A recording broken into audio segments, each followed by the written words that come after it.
So cool. So I might have to change my shirt. I'm definitely going to have to adjust the lights on the aquarium. So let's go ahead and do that. Get the lights looking a little bit better for the stream. We'll have some people hopping in here in a few minutes. All right, so let's go ahead, make a couple of lighting adjustments here.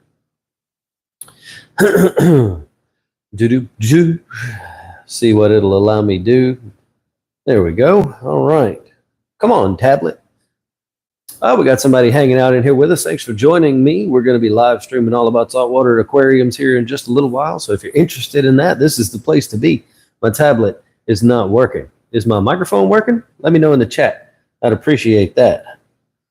For some reason, I can't pull up the app for my lights, but that's okay. We're going to get going. Let me know if my shirt reads correctly or is it backwards. I might have to go put on my other shirt. Let me know.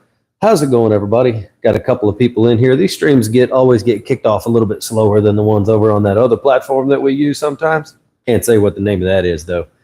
But yeah, let me know about the shirt. Is the chat up? Has anybody popped into the chat yet? Think everything should be set up correctly. Shouldn't be having any problems. All right, so let's go adjust the lighting real quick. It's working. Shirt's okay. Very good. Nice to see you here, Dennis. Always happy to have you in the chat. I'm just making some adjustments to the light. We're going to add a little bit of white to the light right quick. And that way everybody can see the tank a little bit better. So let's go ahead and do that. Ooh, that's a lot. Okay.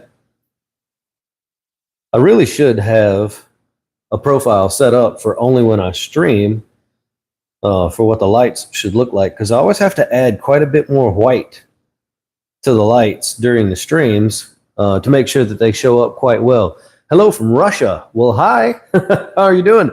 I hope you're having a good time here. We're going to get this thing really kicked off and rolling here in just a minute. I'm just, let's see, what time is it? It is 3 o'clock. Yeah, I need to make one more adjustment right quick to the lights, and then we'll be ready to get going. Thank you all for being patient with me getting started here. It's hard for me to check what the tank looks like before I start streaming because the stream adds this darkness. I don't know why YouTube does this.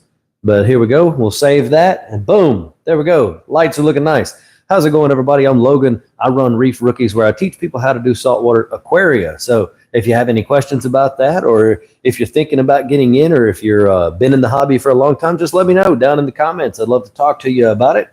So the lighting situation is handled, and as long as I don't move around too much, it won't refocus too much. But I'm going to have to get some water. But YouTube is a little weird with the way it looks. But anyway, how's everybody doing today? I hope you all are doing well. I'm going to have to move my light a little closer to me just to make sure. And it's a little bit red, so let me change that. Nope, that's yellow. That might be a little bit better. We might go with that. I'm going to go turn on some more lights. Hang on. We'll be right back. We'll turn that light on. That's about as bright as I can get it in here. I don't know why YouTube tends to put that darkened filter. It might have something to do with the lights from the aquarium kind of playing around with the camera or something. I'm not really sure, but it's going to be okay. We're going to deal with it. One day I will have a professional setup that isn't just my phone. So yeah, anyway, how's everybody doing? I hope you all are okay. If you have any questions about saltwater aquaria, we can talk about them. But we'll start off with this. There are fish in the saltwater world that really shouldn't be sold in fish stores to aquarists. And one of those, I saw it on a friend of mine's tank earlier today, is a spotted sweet lips, or a spotted grunt, or a sweet lips grunt, or a sweet lips grouper, however you want to say it. It's a brown fish, and it has white markings on it, and their fins are really flowy in the way they move, and when they're in the fish store, they're about 3 or 4 inches big. Full grown, that's a 24-inch 15 to 20 pound fish. Excuse me. But yeah, so that is that's not a fish that should be allowed to be sold by fish aquarium stores. You know, if a person has a 10,000 gallon giant tank like Polo Reef or something like that, and they wanted to do a predator Reef type tank, then yeah, I could see a fish like that being sold to somebody. But selling a fish like that to somebody with a 50 or 60 or 70 or even 210 gallon tank, the fish is going to outgrow that tank in like a year. And I think it's irresponsible of the fish store owners to sell those fish to people knowing full well that in 2 years time, that's going to be a 5-pound fish. I don't know. It's kind of crazy. Mantis sold a guy 2 prime HDs, and when he got them, he said, I misadvertised them that they were non-HD primes. I showed him in the picture he sent that HD was in the serial number. Well, I don't know. Sometimes people miss things, and sometimes people just try to get over on you. So it's hang on a second. I need to check something right quick. Okay. All right. So I'll deal with that later. No big deal. But yeah, I think that's a little, it's a little bit unethical maybe for the fish stores to be selling some of these fish to people without knowing what their tank situation is and stuff like that. I don't know. Let me know if you agree. You may not agree with me completely, but that's cool. We can just talk about it or whatever. But yeah, I don't like it. I don't like it at all. Copper band butterfly is another one of those same fish. If you can get the Australian copper band butterfly, they are a lot less picky with their foods and stuff like that. They more readily take the available foods that we have, and they tend to live more than the standard copper band butterfly, the Indonesian one. And the Indonesian ones are really hard to get to eat sometimes, really hard. Thank you, Wes from Texas, looks like. I appreciate that. This tank has gone through a lot of changes recently. I had a huge Black Widow bubble tip on that rock. It was probably, the face of it was probably as big as a dinner plate. And then I made it mad, so it split, and then I had 2, so I traded one for an orange dashed wrasse that is currently in that corner over there. He's a big fat pig of a fish, and everything was looking good. And then the one that I had left ended up splitting again, and the split walked all the way across the tank over here by the rock flower anemones, and then both of those decided to try to split again. So I had 4 that were about this big, and I ended up getting rid of them.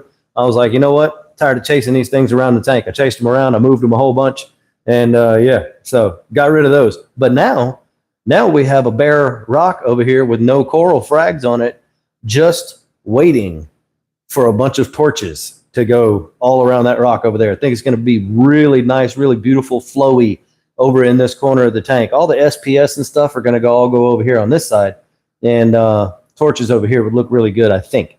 It's, my opinion. But listen, if you guys are here, if you're enjoying the stream, if you have any questions or whatever, let me know. Drop a subscription on the channel so you make sure you catch my next videos. Like the stream if you don't mind. And let's get some chat going down in the comments. There's about a 30-second delay between when you see something and when I'm able to respond to it and stuff like that. So just bear with me, and we'll get there. I do appreciate you all hanging out with us for the live stream, teaching people how to do saltwater aquariums and stuff. So yeah, anyway, fish that shouldn't be sold in fish stores, man. It's it's one of those things. I feel like you need to build a relationship with the fish store that you go to. They should at least know a little bit about your tank, or you should know enough about your tank and the fish that you're going to be putting in it to know what you can and cannot have. There are certain fish that you can't mix with other fish. There are certain fish that if they die, they can poison your entire tank and potentially wipe out a whole tank. So it's very interesting stuff, but you need to know what you're getting yourself into. And the fish I was talking about earlier, there's no way that anybody can justify to me putting a fish into like a 55 or a 75 gallon tank that's going to weigh 2 pounds by the end of the year. It's just not sufficient for that fish. But, people have to do what they're going to do, I guess. You need to do your research. But so yeah, anyway, if anybody has any questions, just let me know. I have some very exciting news that I probably shouldn't talk about yet, but I'm not going to say where or who. There's potential that I might be speaking at a Reef convention in person in March.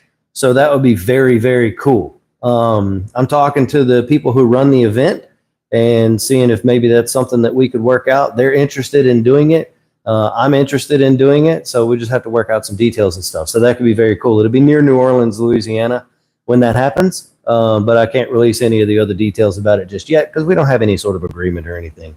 in place. But super fun, super cool thing to think about. And the FB group, you guys know what group I'm talking about. The FACE, if you were going to read a book group, that group just hit 1,000 members. So that's super cool.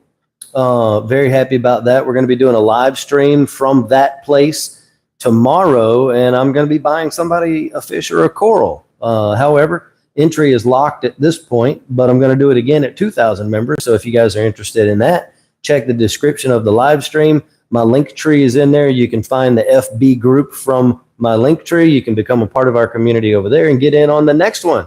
So that's super cool. I also have a heater that I'm going to be rehoming to someone else.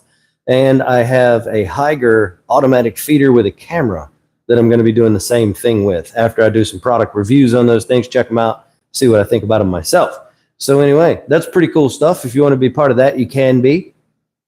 And so, yeah, we hit the first level of monetization here on YouTube. So that's super awesome. There are, you can do super stickers and super chats in the chat now if you want to support me in that way. That's available. Those types of things, if you were to pay money for those types of things and do them, I'll spend a lot more time on your questions maybe than the other simple ones, but I'm going to answer everybody's questions. We just don't happen to have any yet, so I'm just rambling on at the mouth. Thanks, Mike. I appreciate that, bro. It's it's going to be a pretty cool thing, I think. My idea for it is talking to people who are interested in getting into the hobby or beginners just getting into the hobby. There's a lot of misinformation out there around like the first 6 to 8 months of what's going to happen and what's going to go through your tank. So explaining all of those things to people who are thinking about getting in could possibly help get them over that hump of knowledge that they need to just get started in the hobby. And that's what I'm hoping that I can do. Like I said, we still got to talk about a lot of things and whatnot. Thank you, my man. You didn't have to do that, but I do appreciate it. It means a lot. I hope you and the wife and the baby, I hope everybody's doing good. I saw your pictures with the little man asleep, super cool. Love that stuff. That's that time of that life that you're experiencing is going to go away really fast, faster than you think. So enjoy it as much as you can. Hello. Hi. But yeah, family backs family, man. I appreciate it. Thank you so much. So anyway, let's just pick a topic and we're going to talk about that topic, right? So let's pick one. Dinoflagellates are a pain in the butt. I recently had dinoflagellates in my main display here, and I was able to kick their butts and get rid of them. And so real quick, dinoflagellates are a single-celled little organism. They're an algae-like organism, but they're not really an algae, right? So they show up in our tanks oftentimes when the nitrates and the phosphates, your beneficial nutrients that we want at good, within a good range in our tanks, when those go down or when there's a really big imbalance, when the phosphate goes up higher than the nitrates, and sometimes when silicates end up in the tank as well, which is why we use an RODI unit to make our fresh water, our top-off water, and our salt water. That's why we use that, one of the reasons. So anyway, when those things get imbalanced or when the nitrates and phosphates and stuff drop down to zero, you can end up with a dinoflagellate bloom in your tank. And it's a pain in the butt sometimes to get rid of. You can tell that it's dinoflagellates a lot of times because there will be a brown-looking stuff that is reminiscent of an algae. It'll have little fingers sticking up like this, little short thing. I wonder if I could, let me go look in my other tank right quick. Maybe I can show you what it looks like. There was some in the wine glass tank last week. Yes, there is some in there. I don't know if I'll be able to really get it on camera, but I'll take you over there and we can take a look and see. All right, let me grab the camera right quick. We'll unplug this and we're gonna go take a look at the wine glass tank because right now it currently dinoflagellates in that tank. So we'll flip this around and we're gonna walk over here and check out the wine glass tank. Now, these only have one of the indicators, right? I don't want to drop this in the beta tank either. So see that stuff on the sand right there? Let me get there, right? It's hard to focus because the wine glass tank is round. right there. The stuff that looks like algae, it's actually not algae at all. If you watch in the tank, you'll see bubbles. There goes one right there. See those bubbles rising through the tanks, through the water, off of the rocks?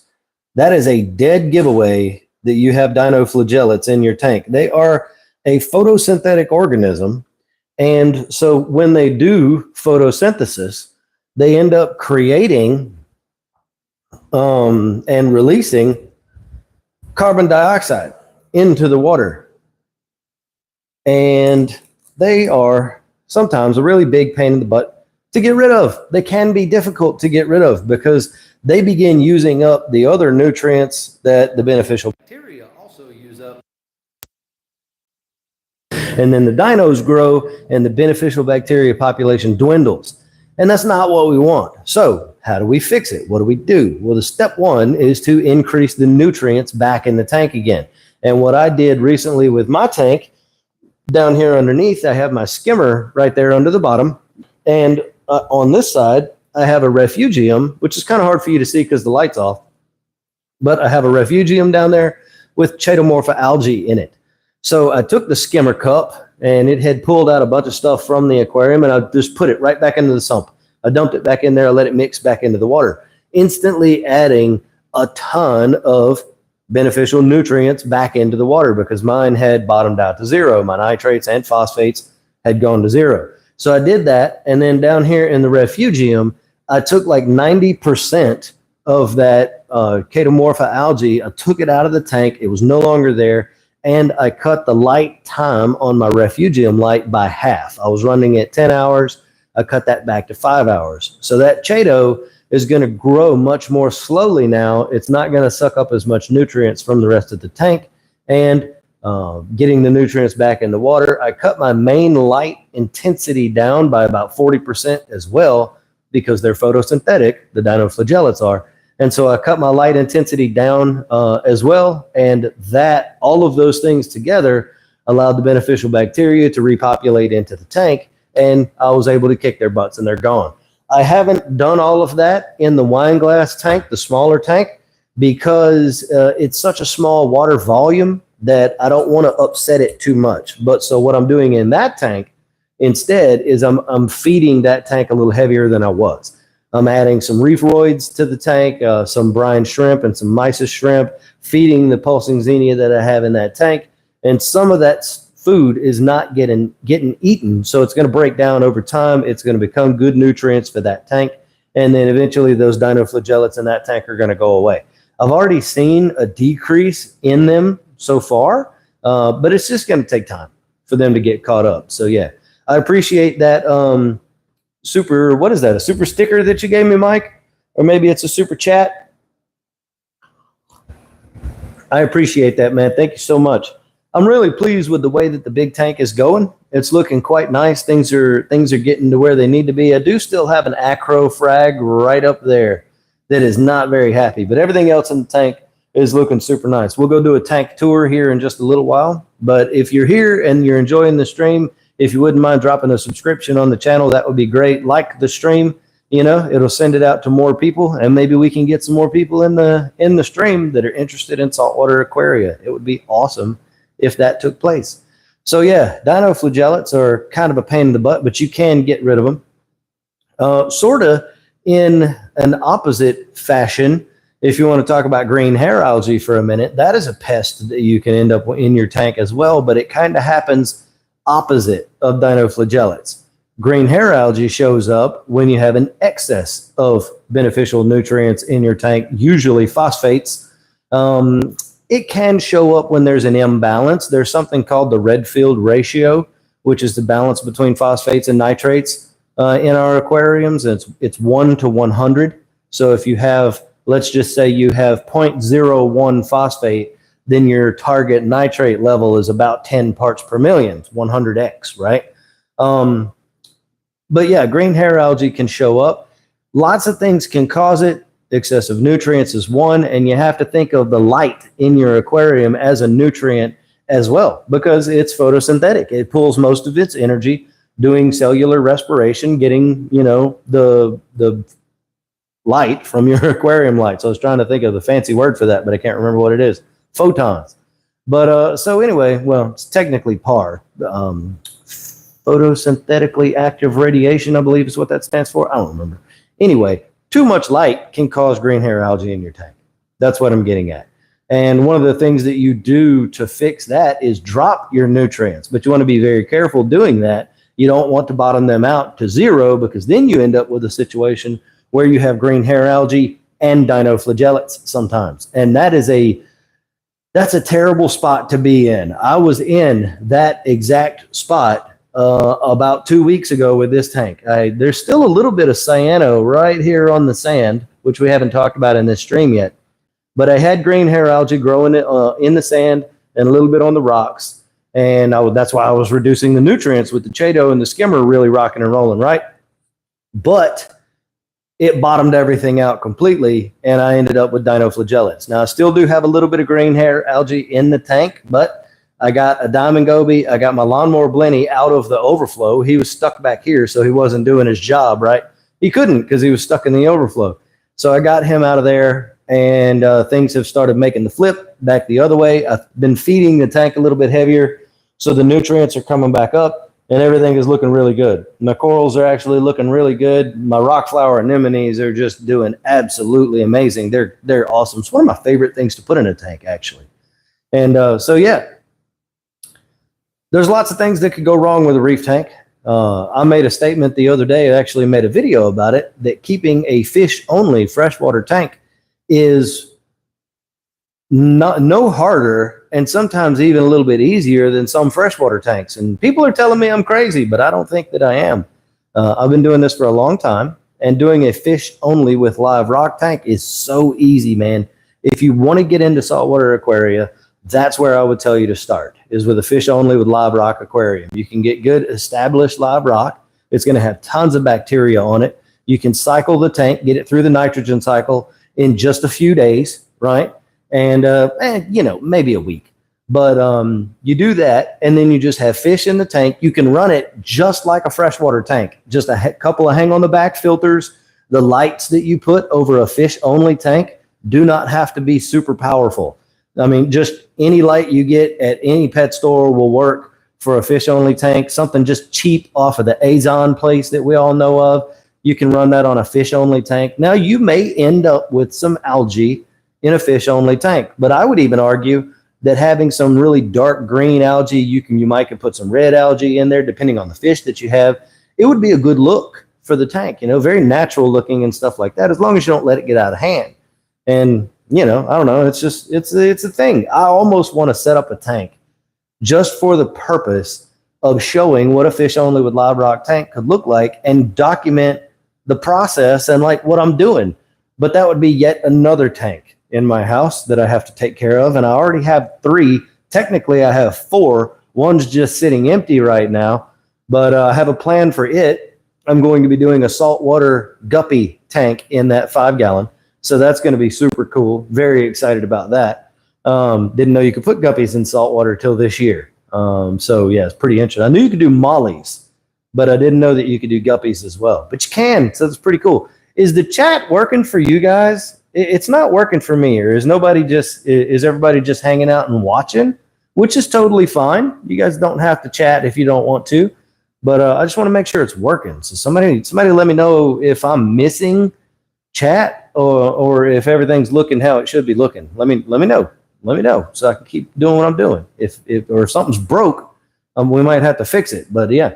So we got 80 people hanging out in here. That's absolutely crazy. Thank you all for joining us. I'm Logan. I run Reef Rookies. If you don't know who I am, I teach people how to do saltwater aquaria. And we're just chilling and chatting, talking about topics that might come up. I don't think chat's working, man. I mean, I had a few people saying some things, but there is nothing. All right, hang on. Chat filter, all messages. Oh my gosh. I don't know why YouTube does this, and I'm so sorry, you guys. It wasn't even, no, there we go. Light does not grow algae. They grow from bad water parameters. That is scientifically, factually incorrect. They do grow from bad water parameters. They get some of their nutrients from the water if they're excessive nutrients in the water, like phosphates and nitrates. But algae is absolutely 100% photosynthetic, and it can be exacerbated by light cycles, photoperiods on your tank that are either too long or too high in intensity. It's a bit of both, but to say that they don't grow from the light is not correct. I do appreciate your comment. Anyway, it helps us further our conversation. And the reason that I know that to be a fact is because one of the things that I have tested in my 25 or so years of doing this is trying to battle algae simply by only reducing the photoperiod of the light. I made no other changes to the tank. The nutrients stayed exactly where they were. This particular time that I'm thinking about, the phosphates in that tank were about 0.3, which is way high, right? And I made no changes to the tank. The phosphates stayed exactly where they were. The nitrates were at about 35 in that tank, pretty stable. They would go from like 28 to like 41, but they were averaging about 35. I cut the light period, the photo period on that tank from 12 hours a day down to 7 hours a day. I didn't change anything else. It was blue heavy, but there was still some white involved. Kind of the look pretty much like you see in this tank here. And I ended up, over the course of about 3 months, eradicating the green hair algae in that tank by making no other changes but reducing the light.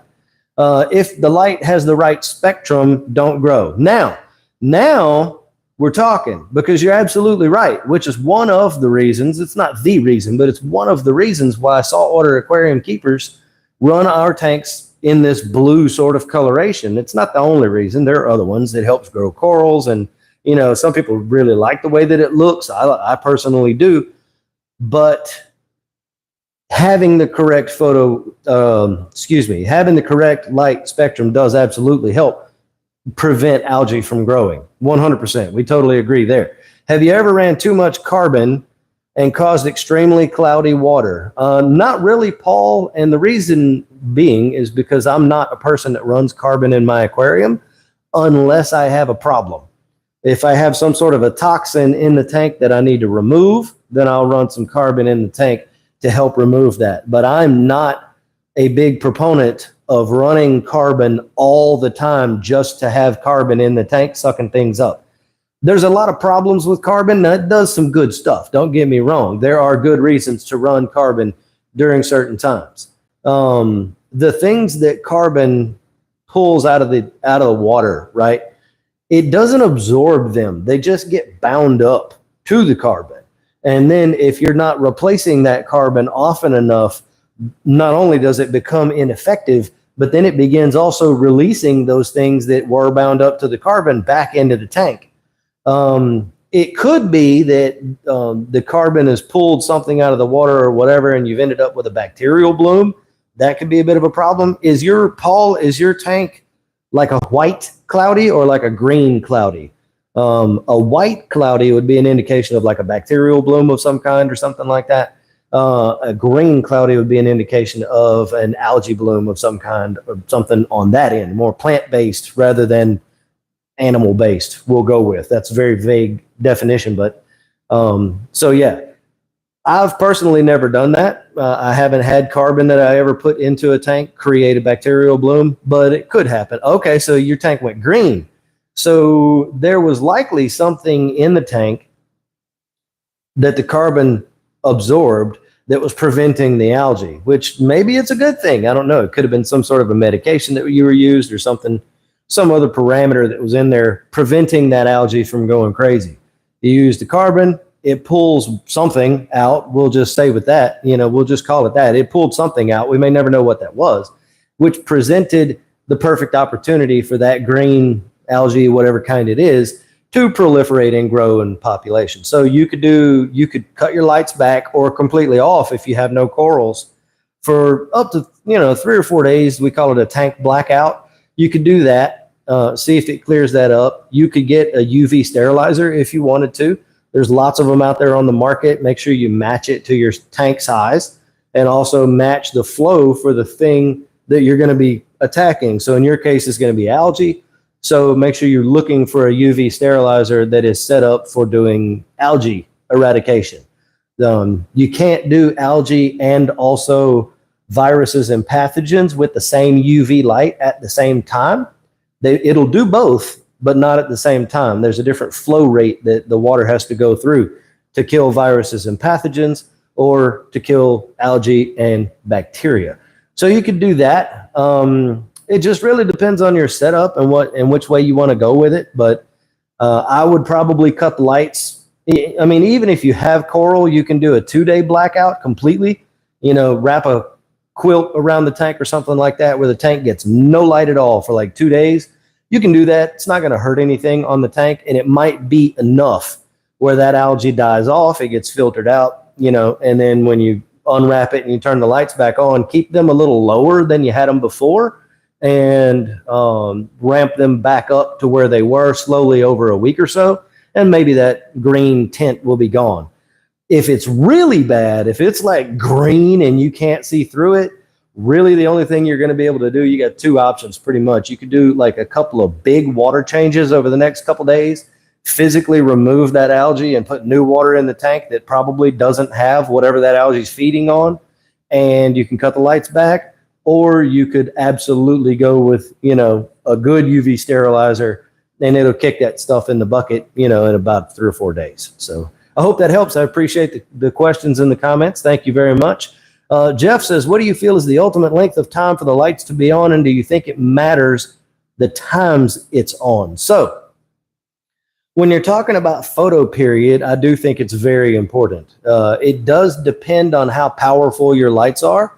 Most of the reef keeping lights that we have these days that are sufficient for growing corals, they all put out somewhere between 150 and about 500 par. These ones that I've got, these are the Pop Bloom RL90s. I've got 4 of them in. Well, I can open this up. It'll probably make the camera look a little weird, but I've got 4 of the Pop Bloom RL90s in this tank. And right here at the water's surface, these things measure at about 500 par when they're turned all the way up to 100%. I don't have mine turned up to 100%. As a matter of fact, I can show you. So these are the percentages that I'm running on these lights right now. So those are the 4 different channels that I'm running. 50% on the UV and the blue, and then 45% on the whites and teals, right? I let the blue lights run generally for about 80% of the total photo period. So if I'm going to run my lights, like right now, I'm running them 12 hours a day from about 8:30 to about 8:30, right? My blues and UVs are on that whole time, but they do ramp up for an hour and down for an hour. My white lights I've actually have them higher right now because of the stream. Usually I run them down around 25%, and I only run them for about 6 hours through the middle of the day. It's just something you have to feel out with your tank, right? It's not something where I can tell you do exactly this and you're going to be perfect. You just have to feel it out. If you turn your white lights up and you start seeing green on the rocks in the sand bed, maybe that's growing a little bit of algae. Maybe cut them back down a little bit, either in length of time or intensity. But here's the general rule that I would go by. I would generally say 80% of your light coloration should be blues and 20% should be whites. Also, 80% of your photo period should be blues, and 20%, maybe 30% of your photo period should be whites. That's a very general guideline. But if you set your tank up like that, that is sufficient to grow corals. Most of your corals will be perfectly happy in that type of situation, which I know my tank is not grown out completely, but it'll be there one day. Slow process. But, that's kind of a good rule. I stick with the 80-20 rule. That rule also applies to doing things in your aquarium. Do the 20% that gives you 80% of the results. 10% weekly water changes, cleaning out your skimmer instead of just turning it off. These easy kinds of things that you can do that are going to give you the most bang for your buck is what we should be concentrating on, not the flip side where you're concentrating on, the individual little details that are going to give you just this little bit of an edge. That stuff is for the people who are like so deep into it that they could write books, the reefing elite, I would say. You know, the guys who are chasing alkalinity, you know, and measuring if 8.5 is better than 8.7. We know that 8.5 is better than 10.5, you know, but if you're running at 8.8, don't chase 8.5 is what I'm getting at, you know. So lighting is one of those things that's getting that correct, you know, for your tank and not doing too much light, either photo period or intensity. It's so easy to do, you know, just don't overdo it, basically, is all you got to worry about, you know. But you got to have enough to make sure your corals grow, and that's kind of where the 80-20 rule comes from. So anyway, thanks for the question, Jeff. I appreciate it. I'm going to drink a little bit of water. This is not an endorsement for whoever this person is. They threw it at me at a Mardi Gras party. Yeah, no problem. What lights do you have, Jeff? Just out of curiosity, like give me some information about your tank. What lights and what size tank and like what's in it. So yeah. If you guys are here right now and you're not subscribed to the channel, if you don't mind dropping that subscription on the channel, I'd really appreciate it. I'm Logan. I run Reef Rookies, where I teach people saltwater aquarium stuff. There is a link in the description of this live stream right at the top, the very top thing. And you can find our FB group from that. I'm also over on the Clock app. I do this over there as well. It's a little more crazy and a little hyped up over there. This is more of a chill, relaxed sort of situation. But I am over there if you like that platform too. And we also have a Discord group that you could join if you wanted to. So yeah, you can get Reef Rookies founding member merchandise from that same link. You'll be able to find that there. So there's lots of good stuff, you know, in that link for you to check out. You know, we're doing a giveaway in the FB group. That'll happen tomorrow, but entry is already locked for that. But that is going to be going on. William, thank you so much, man. I appreciate that. Hopefully I'm helping bring some good information to you guys, you know, and help y'all succeed in the hobby. I love it when other people are able to succeed with this hobby and do the thing that we all want to be able to do. I would really like to stuff about $5,000 worth of coral into this tank right now, but I can't. So I guess we could do a little bit of a tank tour. I could show you guys the corals that I do have. And if you want, you can ask questions and we can talk about it and whatnot. Let me pop this back off of here. Or how about that? Flip this around. Oh, let me get my filter. Boy. Here we go. So yeah, these things are super awesome. Little ice cap orange filter. If you don't know what these do, watch this. Pow. Look at that. Takes the blue right out of it. Roll bar. I use Fauna Marine salt. This is what it looks like. I get it from Coral View. Well, actually, I go to the Coral View website and I use the store locator to find a local fish store near me, and I get it from them. But yeah, so we'll start over on this side. I guess we'll start at the bottom. So I have my ATO reservoir down there. I'm running this tank on Hydros automation. So that's pretty cool. Aquaballs, what's up, man? Happy to have you in the chat. Nice to see you here. We're just doing a little bit of a tank tour. So yeah, Hydros automation. This is a wave engine V1 down there, and that's a Control XS up there. Probably my next piece of Hydros gear is going to be the Maven auto tester when that drops at the end of the year. But you guys are going to have to give me lots of like super stickers and stuff because it's going to retail for about $1,300. So anyway, I got some fish food, refractometer, some other stuff, bunch of junk. This is the messy area of the tank. Over here is my sump starter. Aquaballs, which one of the Hydros controllers did you get? Did you get the launch? I've got 7-inch filter socks, 2 of those under there. CO2 scrubber. I've got an Ice Cap K1 200 skimmer sitting on a stand, of course. Then I've got a refugium over here with Chaeto in it. And this is just a light from Amazon. And yes, I know those are rusty, so I have to get that fixed. And then if you want to go check out somebody for coral, I recommend this guy, don'tcoralmecrazy.com. It's a prior service military veteran, just like me. And yeah, awesome dude, great coral prices. And so yeah, return section up to the top, and that's what the plumbing looks like. So yeah, if we go up here, we can check it out. This rock is doing its own thing, and I don't like it. It's got cyano and aptasia growing on it, so I'm going to have some Bergia nudibranch coming in to take care of that. Orange bam bams, there's probably 200 or 300 heads of those. These are my black storm clownfish, Elmer and Elsie. Got a little bit of cyano on the sand right there, but that's okay. You know, it's an ecosystem, and it's just been through a lot here lately. Look at that guy. Funny little dude. Need to come out and clean the sand, my guy. So anyway, bang-eye cardinal fish back there. He's actually holding eggs, so he keeps his head facing away from me to protect the eggs. Got a little flasher wrasse going on there. Actually, that's a filament fin. Well, it's still a flasher, but yeah. Coral beauty. Whatever this guy's called. Cleaner wrasse, that's what he's called. And of course, we have a cleaner shrimp. 24K Leptoceras. These are fire and ice zoas. And then I've got some Recordias down here. Some just normal acans. Looking okay. Let's see what else we got. Cyphastrea right there, which I shouldn't have put right there, you know, actually, but that plug landed there and it got stuck and I just left it. We got some pink diamond zoas here.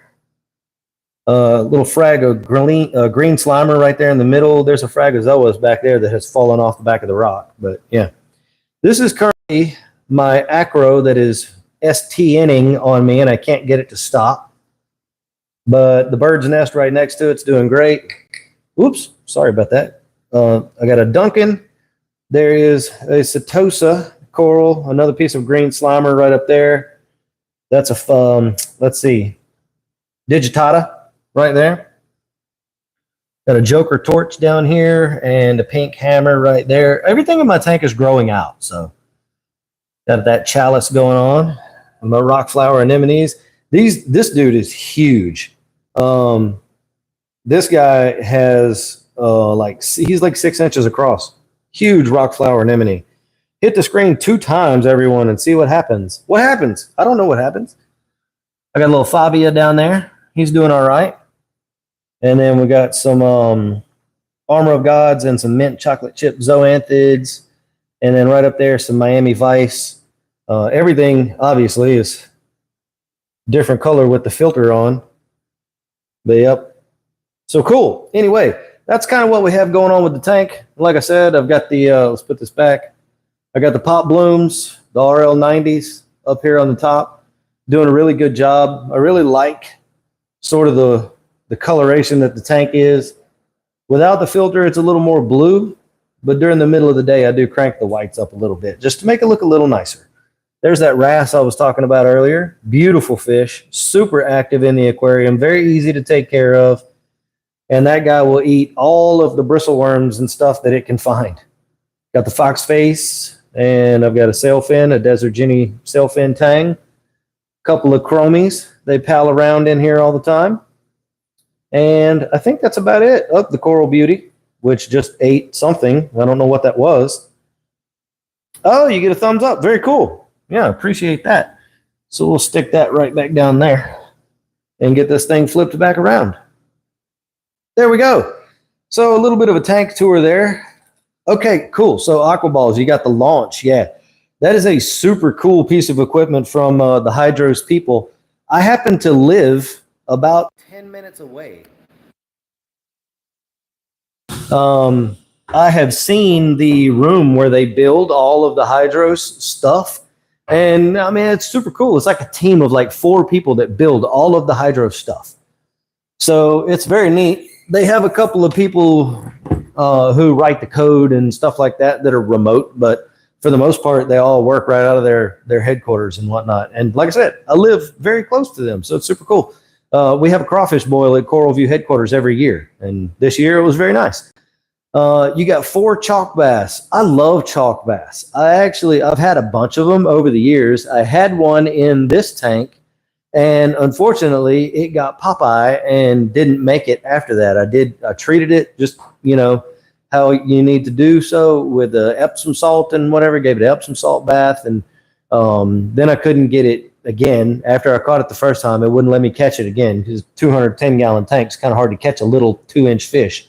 But so anyway, he ended up unaliving, and he was food for the anemone, which was not at all what I wanted, but that's what happened.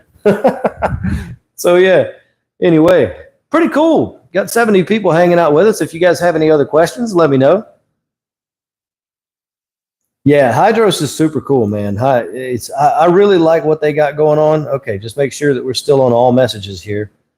So let's see. Top messages. No, we're going to stay on all messages. There we go.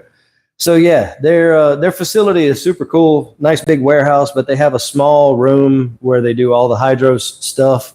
And I didn't even realize that they had some of the things that they have. And I'm a big fan of Hydros, but I didn't even know that they had a TDS meter that links in with the Hydros system, and it'll read your TDS and send it right to your phone. So yeah, there's a lot of Hydros things that I would like to get, but I'm broke at the moment, so no money for extra stuff like that. So anyway, I do appreciate you guys for hanging out with me during the live stream, though. That's super cool. That helps out a little bit. We are monetized here on YouTube, but only for like live chats or super chats, super stickers, and memberships right now.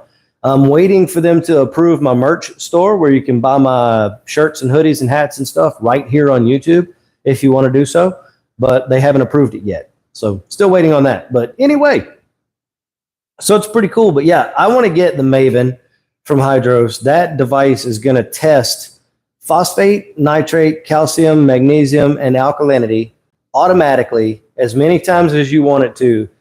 Each bottle of reagent is good for 100 tests. So if you test one time every day, you're going to get 3 months out of each bottle of reagent. I would not test nearly that often. I would probably test twice a week at most. Maybe once a week is probably all I would need at this point with this tank. The corals just aren't using the stuff up enough to need to be testing every day. But it'll do that, and it'll do it on 2 tanks at the same time. Yo, William, thank you for the super sticker, man. I appreciate that. That's awesome, dude. It means a lot to me that you felt like you could support me in that way. I do really appreciate it. That's absolutely amazing. So let me know if you have any questions or anything. I'd be happy to answer them for you. Dude, that's so cool. Thank you so much. I appreciate that a lot. So yeah, anyway, the Maven can test 2 tanks as long as they're within 20 feet of each other for all 5 of those parameters that I was talking about earlier. And yeah, I mean, it's pricey. It's $1,300 for that thing, but it links in with all of the other Hydros stuff. Jaja said, you want to see my fish? I can't do any sort of a stream collaboration thing right now. My phone won't let me do that because of the microphone that I'm using. I end up with this really weird audio feedback loop, and it makes everybody immediately leave the stream because it blows their eardrums. So I can't do that, but I would love for you to join my FB group. It's Reef Rookies with Logan. You can look it up over on the book place, the FB. You know what I'm talking about. There's a link in my description too where you can go and get there. And I would love for you to join, post pictures of your fish there, and share it with the whole community that's over there. We just passed 1,000 members on the FB group, so that's super cool. But yeah, so anyway, the thing with the Maven with Hydros, it connects to all of the other Hydros stuff, right? All of the Hydros modules, they're all standalone, so they will do their job by themselves with what they can do without any other stuff. But they all also talk to every Hydros module that's ever been made. So like I have a Wave Engine V1. It's the old school Wave Engine from like 4 or 5 years ago, maybe longer than that.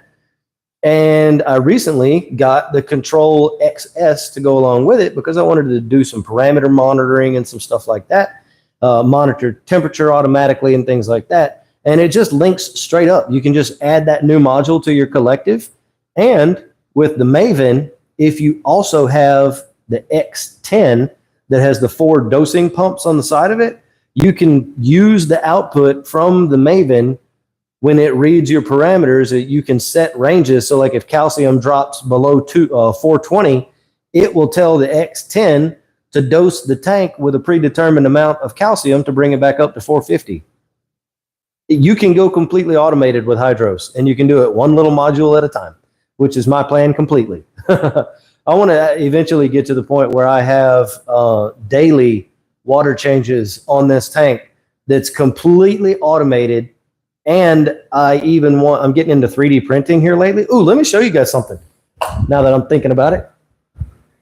I'm getting into 3D printing, and I want to 3D print a screw type device where I can add salt to a container, and I can automate salt mixing as well as water changes and stuff like that. So that's something that I'm going to be working on eventually. But check these out. I 3D printed these things. I came up with this design and I 3D printed these. I went through a whole bunch before I landed on a design. This one holds all the sulfuric calcium stuff, so it says CAL right there. And it's just a little test kit caddy, right? And eventually, once I get all of them done, I got several more to do. This is the magnesium one. Just holds all the stuff. Now the magnesium one doesn't have room. There wasn't room to also include the little thing, but it goes just like that, right on top of the little bottle. It's still held within the thing.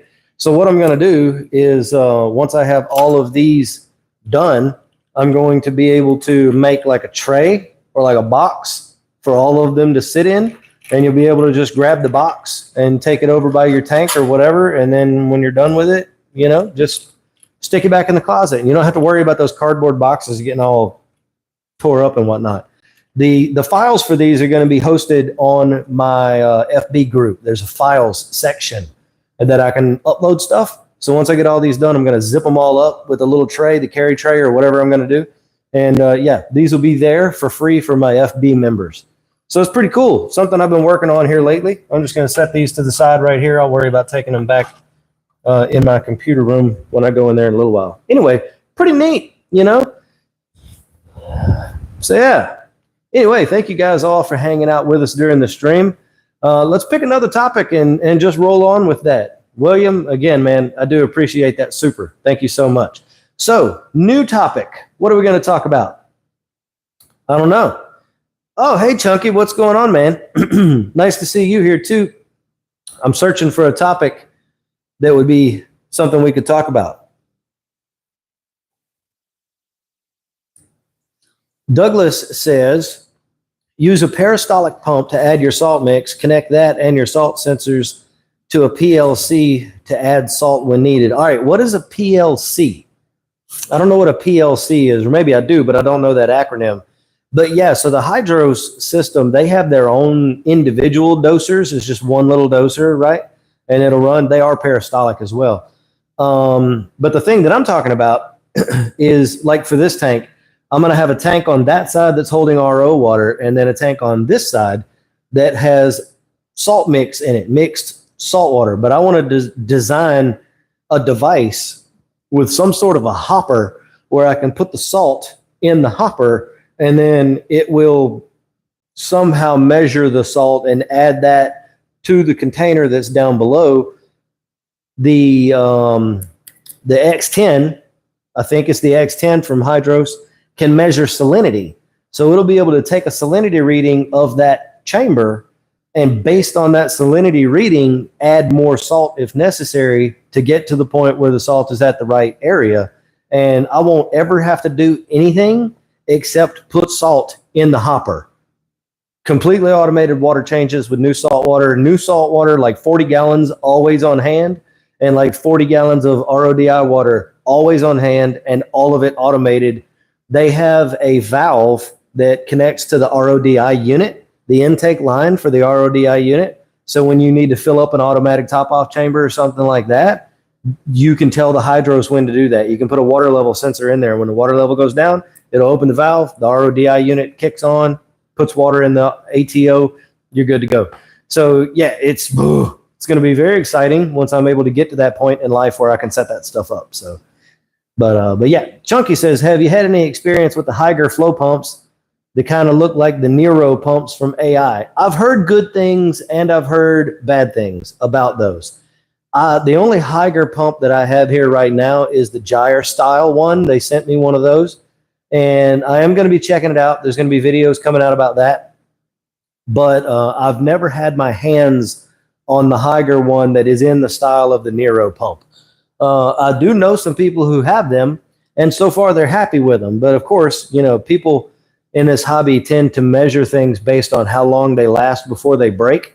And unfortunately, sometimes things happen and they're like, you know, things break in 2 months. But I bought a brand new truck from Chevrolet once that was broke when I drove it off of the dealership lot. So I don't know, you know, how much stock I put in all of that kind of stuff. But they are known to be a little bit of a less expensive brand than some of the other ones. But their pumps are very powerful. I know that. They do put out a lot of flow. They have some pretty good options in the controller for what you can choose between the pumps, but I've never had my hands on one, so I can't say for sure. I can tell you that the one that I do have, the gyre style one, it seems to be pretty well made, you know, so it's just going to be a question of does it live up to what they say it can do, and how easy the app is to use, and you know, how easy it is to disassemble, to clean it, things like that. So I have to go through all of that where I can form that opinion before I make that content, but that's going to be coming soon, you know, and so that's a pretty cool thing as well, I guess. But yeah, I've never had one of those in my hands. The Nero pumps, I do know that you can get guards made for the back of those, because those tend to have an issue eating fish, because there's like big open holes on the back of those Nero pumps. So it was a big problem that they were having early on when they released those pumps. And then they upgraded the pump and they made a change to the basket on the back. And then now they've made like another thing that you can put on the back where the holes are even smaller. People were 3D printing stuff for that too. That's all kinds of stuff you can do with a 3D printer, man.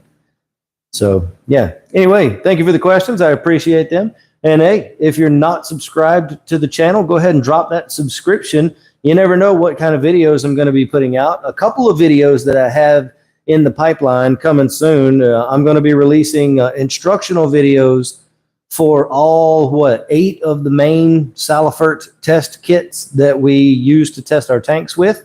I'm going to be doing that really soon. I'm waiting for the ammonia test kit to show up right now because I ran out. When I get that, I'll be making those videos. So those are coming down the pipeline. And then also, I'm going to be doing a video on my top 10 fish that should not be sold in the saltwater aquarium industry. There's very few videos like that. So if I see one pop up, I'll know that one of you guys told another creator and they beat me to it. So don't do that. So anyway, Chunky says the chat is so dry. It's a very different platform than it is over on the Clock app when we're over there, man. Over there, it's like a party. You know, it's manic. It's the chat is just bang, bang, bang. I can't hardly keep up. Over here, it's much more chill. It's just a different kind of mindset, different platform. But also, YouTube, there's a 30-second delay between when I say something and when you see it. So then you type something, I see it, and there's like a minute and a half between us being able to communicate with each other. I can change it when I'm on the computer, but when I'm on mobile, I can't adjust it. And this is just a better solution for me to be able to stream from my living room than bringing my desktop PC in here. I do have a laptop, but the webcam is crap. It just doesn't look very good. Hello, Leo. How you doing? I hope you're doing well. Thank you so much for joining me and us in here talking about saltwater aquariums. I'm going to stand out of the way for just a minute, let you guys take a look at the tank. As a matter of fact, I'm going to go get something for my throat. I will be right back. I've been talking for an hour, so I need to take a bit of a break, rest my vocal cords for a second.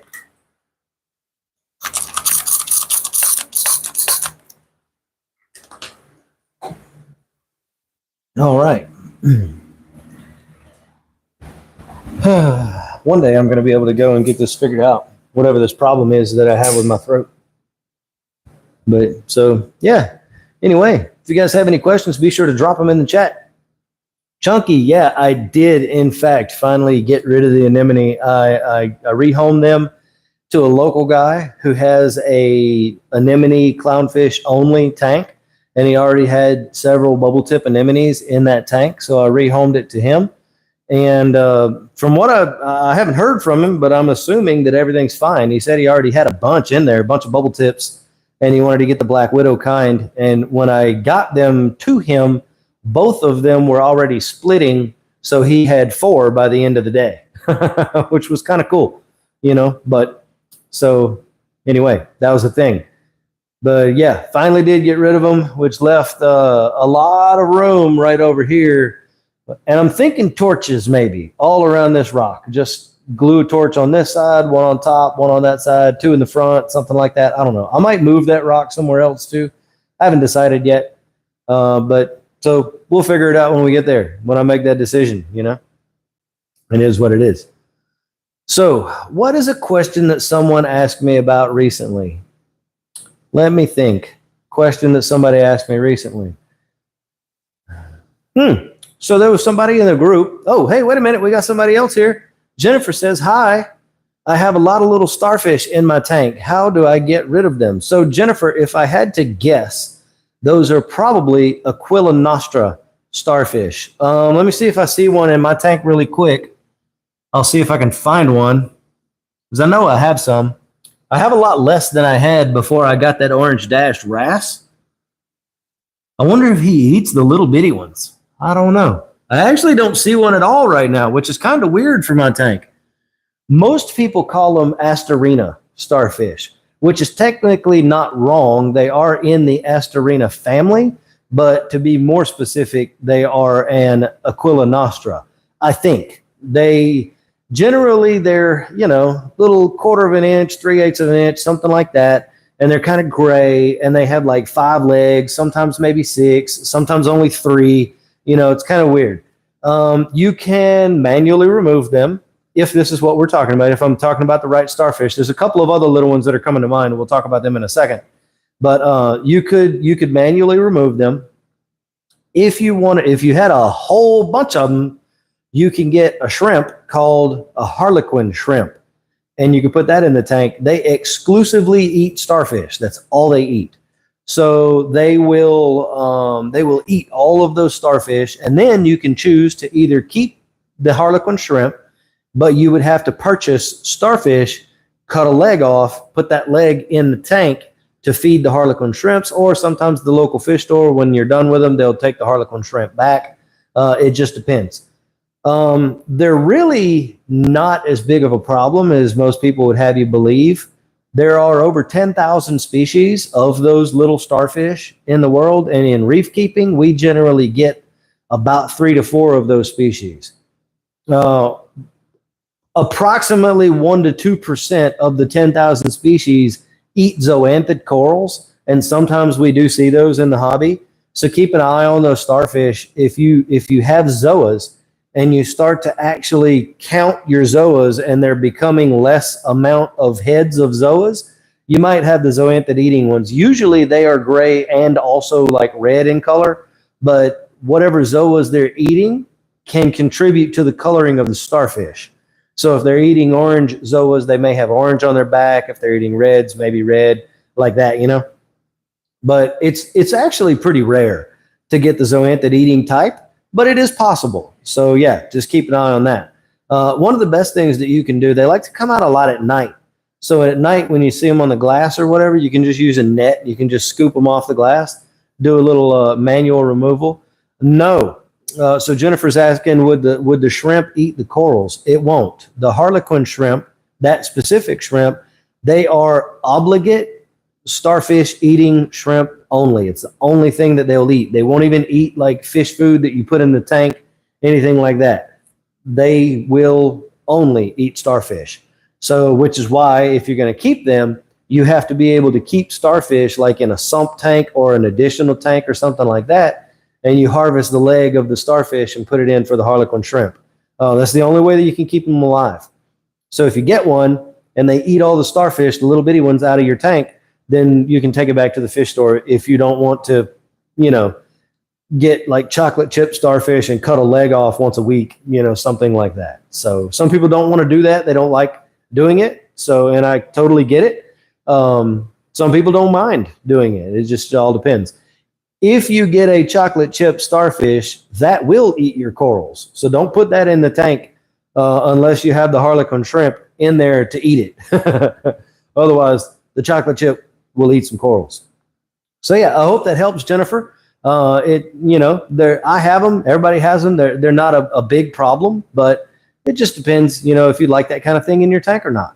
So yeah, if you guys are new here, or if you're not subscribed to the channel, if you don't mind dropping that subscription, I'm going to have videos coming out for the next years on this channel, all about keeping saltwater aquariums. So if you're interested in that kind of stuff, do drop that subscription. Jennifer, if you want a little more information, I think I said pretty much everything, but there is a video on my channel. Is it on my channel?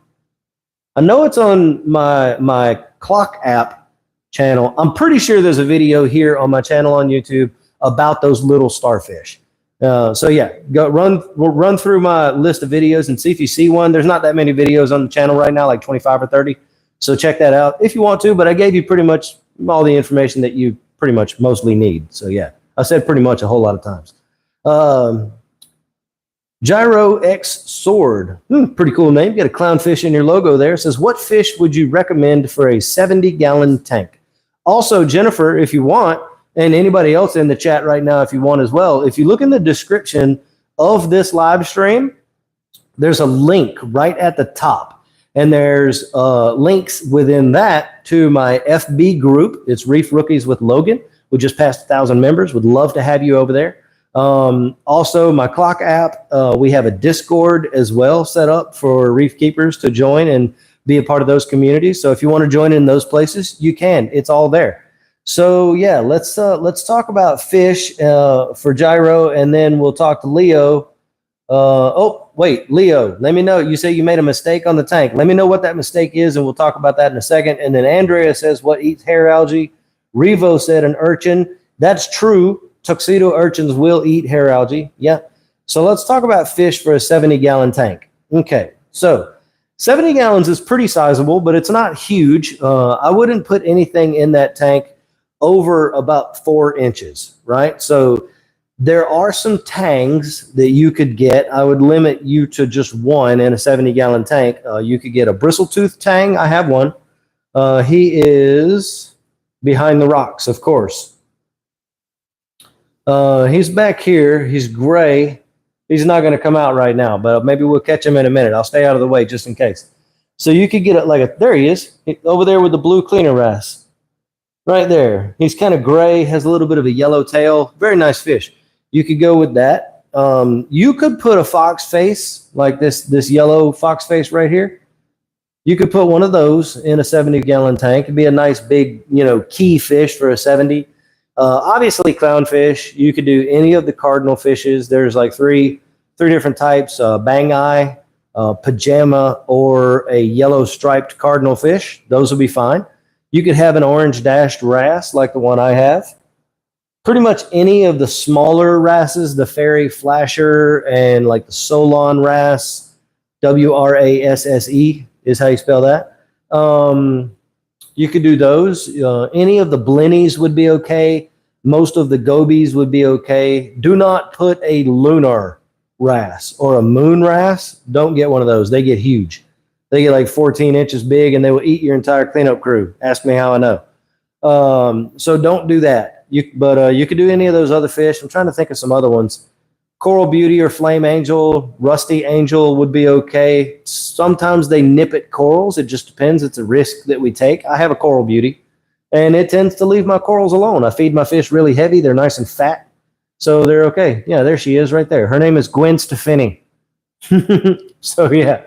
Anyway, those are some options. There's a lot more, but those are some for you to take a look at. So yeah, Andrea said, what eats hair algae? Tuxedo urchins definitely do. They will help keep the rocks clean and stuff like that. Hermit crabs will eat it when it's small, but once it gets kind of long, they won't really touch it after that. Sometimes people say that foxface rabbitfish will pick at hair algae and eat it. Bristle-tooth and two-spot tang, coal tang, stuff like that. Those fish sometimes will. I find that the better way to take care of hair algae is through nutrient management and light photoperiod reduction. And if it's really, really, really, really bad, something like Flux RX. I don't like recommending Flux RX. It's literally it's an I don't remember. Anyway, I don't like using stuff like that on the tank. because it creates other problems as well. But it can work, and it does work very, very well. You just have to make sure you follow the instructions very closely, do exactly what they say, and then make sure as that algae dies from that FluxRx, it's fluconazole, that's what it is. As that algae dies, you want to be getting that stuff out of the tank because it's going to decay and it's going to spike your nutrients, and then it's going to feed the algae that's still left and create this vicious cycle of algae growth in your tank. But yeah, as far as things that eat it, there's some options there. So Leo says, my mistake was, whoops, this went away. Hang on just a minute. There we go. My mistake was vacuuming the sand bed and taking away the bacteria from it. Algae started growing, I think, after the vacuum and water change. It lowered my pH. Well, I've never seen vacuuming a sand bed lower the pH. That's pretty interesting. I've never tested it either, so sure, it could be a thing that happens. As far as removal of the bacteria and stuff like that, that's absolutely the number one reason that why I say I don't ever vacuum the sand bed in my saltwater aquarium. I never have in 25 years. I read that in a book some 25 or so years ago, which back then, vacuuming the sand bed was like all the rage. It was like, you have to do that once a week. You cannot not do it. And I'm like, I'm not doing it, and my tank's fine. So yeah, vacuuming the sand bed. There's so many little microorganisms, copepods and amphipods and bristleworms and tube worms and spaghetti worms and this thing and that thing. There's so much stuff that lives in the sand bed. If you consider the surface area of the sand versus everything else in the tank, I don't remember the exact number, but the sand is something like 20 or 30 times more surface area than the live rock, because you have to think about each individual grain of sand, the full surface of that grain of sand, multiplied by the millions of grains of sand that are in the sand bed. Vacuuming the sand bed is essentially doing the same thing as killing all the bacteria in the tank except for what's in the rocks. So it's not something that I recommend doing. Now, that's not to say that you can't skim the surface, and clean off some detritus if you have a dead spot in the corner of your tank or something like that. Absolutely. Vacuum that out. But what I'm talking about is what I think you did, is where you really get down in it and you dig the sand up and you get, deep into it. Not just getting rid of bacteria and stuff like that, but it can also release pockets of hydrogen sulfide that's been built up over time. You never, ever, ever, ever want to disturb a deep sand bed. So something that's like 6, 7, 8 inches deep. Some people have those in their tank. They like the way it looks, big pile of sand up in the corner or something. If that's been there for several months or whatever, and if you look on the glass and you can see bubbles down in there and stuff like that, you do not want to disturb that deep sand bed. So yeah, Leo, fortunately for you, adding beneficial bacteria back to the tank, just pick one, whichever one is, suits your fancy, Microbacter 7 or Dr. Tim's One and Only, or, whichever way you decide to go. Fauna Marine has ProBac, they're all good. Fritz has Turbo Start. Adding some beneficial bacteria back to the tank is going to be a good thing. You can also add copepods if you want. You can start dosing the tank with some live phytoplankton. And what's the other thing I was going to recommend? I don't remember. I was going to say something else. But so yeah, doing that will all help. But if your tank has been running for a while, your live rock is full of all of the same good stuff that was in your sand bed, right? And you probably didn't get it all out of the sand bed. You probably got a lot of it, but I doubt you got it all. So it's going to become live again very quickly. A couple weeks, you'll start to see the little bugs and animals and stuff back on the sand bed again. And then you'll be right back to where you were before you vacuumed it out. So you guys be very careful vacuuming your sand beds. John B says Tominine tang would be perfect. I agree. Yep. Be very cool. I have no, mine is not a Tominine. It's a 2-spot bristletooth. Yeah. How many urchins for a 75? I have seahorses and they kill my hermits. So I would say just one urchin for your 75 would be sufficient. I wouldn't get the long spine kind because they get really big and they can knock corals over and stuff like that. Now, the little ones, the little tuxedo urchins, they are still a pain in the butt. They will carry your frags off and pick things up and wear them as hats and all that kind of stuff. People actually 3D print hats and things for urchins. So, you know, it's pretty neat. But I would just get one. I like the blue tuxedo urchins. That's a very cool looking animal. The side of the urchin is like this suede blue color. Very pretty. Very pretty. They'll keep your rocks absolutely clean. Absolutely clean. So, yeah. What is a good cleanup crew? I have a 130-gallon tank. All right, we'll talk about that. Revo said, had a sea hare. Too ugly to keep. I like sea hares, man. They are ugly, but they're like a pretty ugly. You know what I'm talking about? I actually put one in this tank not that long ago, about a month ago, and I saw it for 2 or 3 days, and then I never saw it again after that. So I don't know if it's underneath the sand just chilling or if it went kaput. I don't know. I never saw it again. And I never had any parameter spikes either. So it's not like I don't, if it unalived itself, I never saw an ammonia spike or anything like that. So yeah, anyway, but I do like sea hares. All right, let's go back here, Jennifer. What is a good cleanup crew? So here are the members that I like for my cleanup crew. I like to have some blue leg hermit crabs. They do eat filamentous algae and things like that, so they're a very good member of the cleanup crew.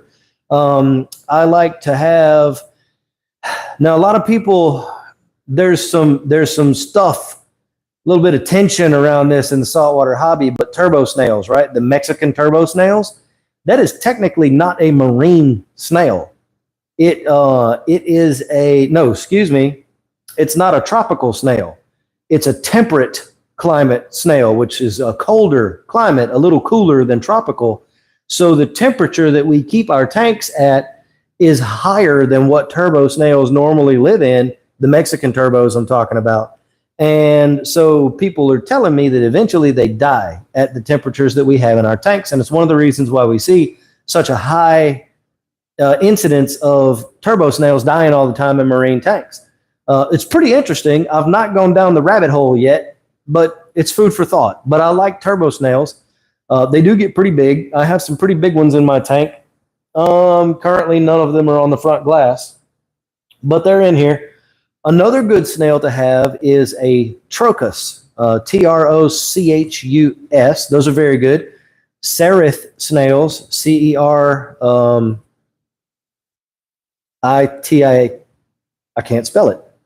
Anyway, you get it. Cerith snails, they like to stay on the rocks. They don't go on the glass all that much. So they stay on the rocks. They pick at the little nooks and crannies on the rocks. Those are good snails. And I'm just throwing out a bunch of stuff right now. I'm not telling you this is what you should go do. Any of these are good options, right? Having a lawnmower blenny in the tank is always something that I like. And there's several species of these. You can get the regular, mine. Look, let me see if I can. Maybe he'll be still long enough for me to show what I'm talking about. I'm sure you know what a lawnmower blenny is, but I just wanted to show you the tank anyway. So let's go down here, flip that around. So let me see if I can, whoop, where are you going, bro? There we go.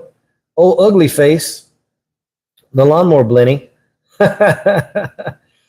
So these guys are great, right? They're strict algae eaters. They will clean the rocks. They will clean the glass. Make sure that all of that stuff stays nice and clean. Now, there's a bunch of different species of them. One of my favorite ones is a starry-eyed blenny. So if you haven't seen that, take a look at that. Speckles all over them and little things above their eyes like this. Super cool looking fish. But they will help keep the rocks picked clean, the filamentous algae and stuff like that. Green hair algae, as it starts coming up, they will help keep it picked down a bit. So that's a good fish to have. If you have sand, a diamond goby or a ghost goby, any of those, the sand sifting gobies, yellow watchman goby would be a good choice as well. Those are good cleanup crew members. Hello. You good? We've been sanding for 3 days. My wife refinishes furniture, you guys. And she's literally sanding her fingertips off at the moment. I mean, you could rob a bank. You don't have any fingerprints. Don't do that. Yeah, probably get restricted. Yeah, don't do that. I wasn't suggesting that anybody do that. So yeah, those are all good options. What else could you do for a cleanup crew? What do I have in my tank?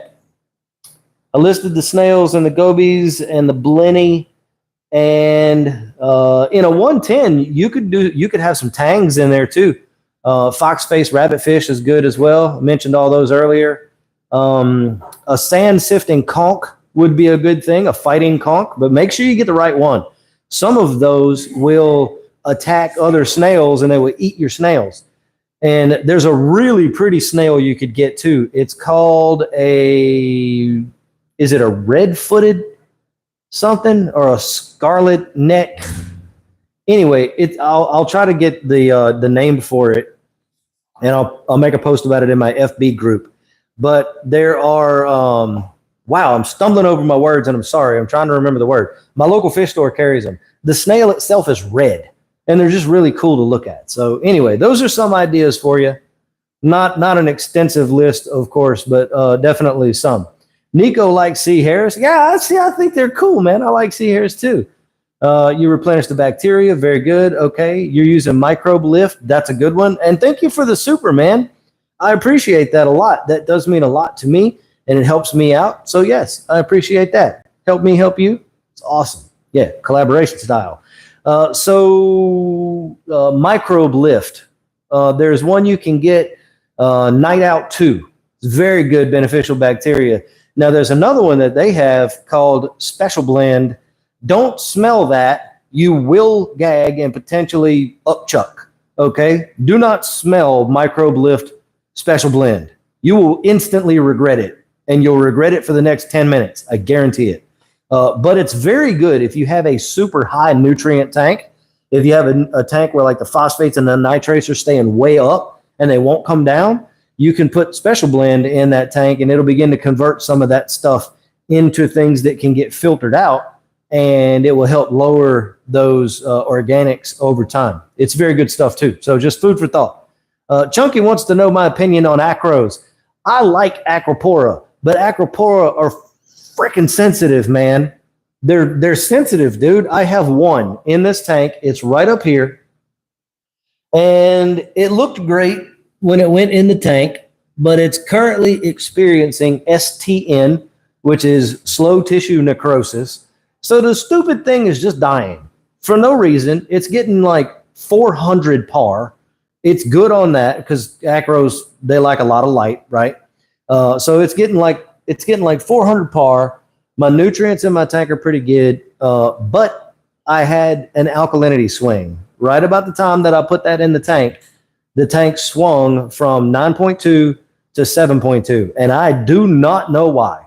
I did a water change, same salt I've been using. I have no explanation for why the alkalinity suddenly swung like that, but it did, and the acro went, I don't like this. So yeah, I'm thinking that's what happened.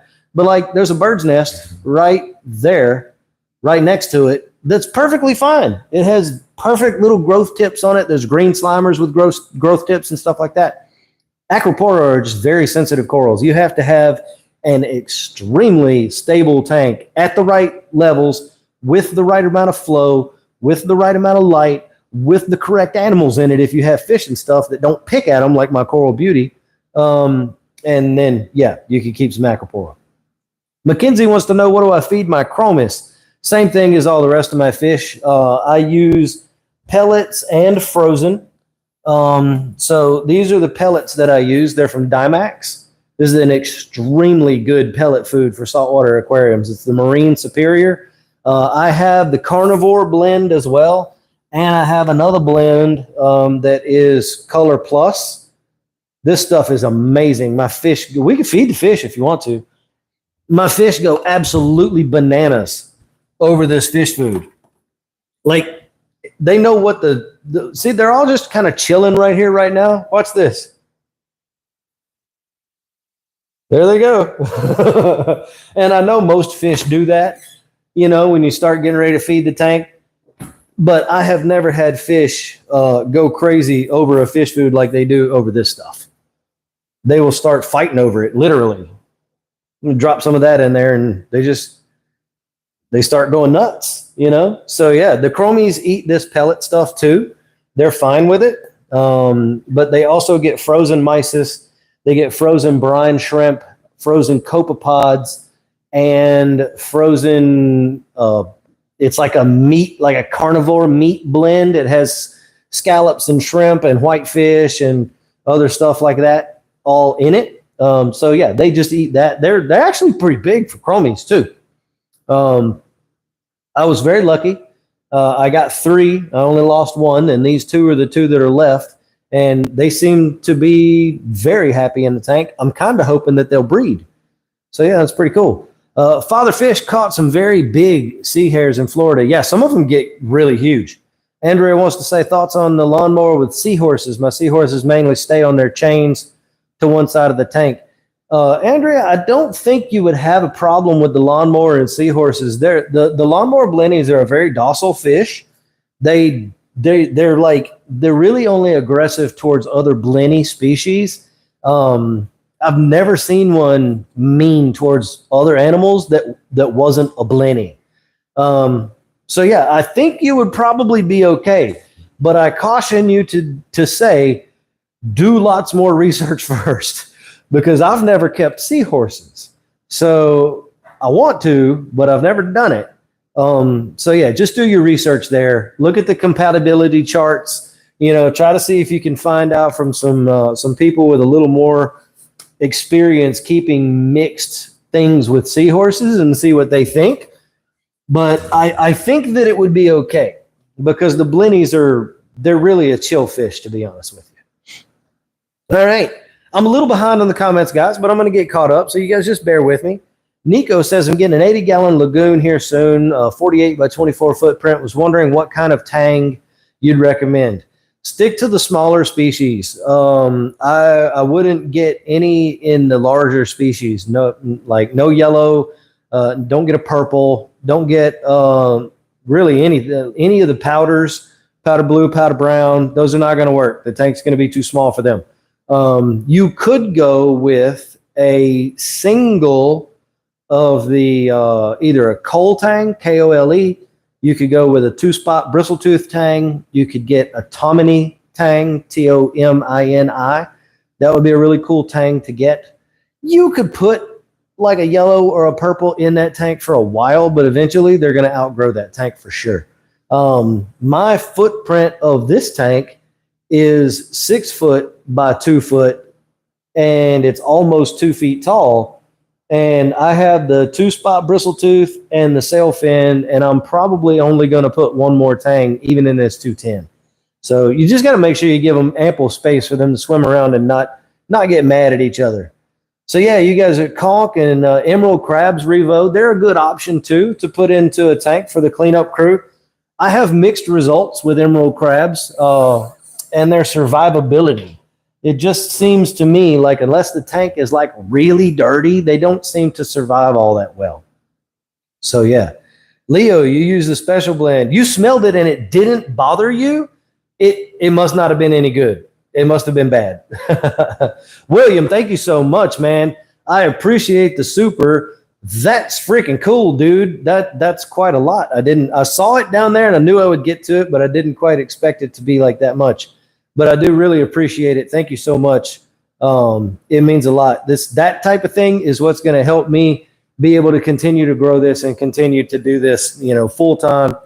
If you guys are new here and you don't know anything about me, I am a firefighter. You couldn't tell by the beard because I've been off work. I got hurt at work. I had a back injury, had surgery, went back to work, and got hurt again. So I'm out for the second time. I need an additional surgery and pain management care and all these things. So I'm not able to be at the firehouse. I'm not able to do that job right now. The plan is to go back to it. But we'll just have to see what happens whenever I finally do get the care that work comp needs to pay for me to get. So yeah, we're waiting on that. But anyway, so yeah, hopefully this is all helping taking up the slack, but we'll get there. What is the white and black fish that isn't the clownfish? That is a 4-striped damsel, that one right there. And He's pretty nice. I would say sometimes he gets a little ornery with the other fish for sure.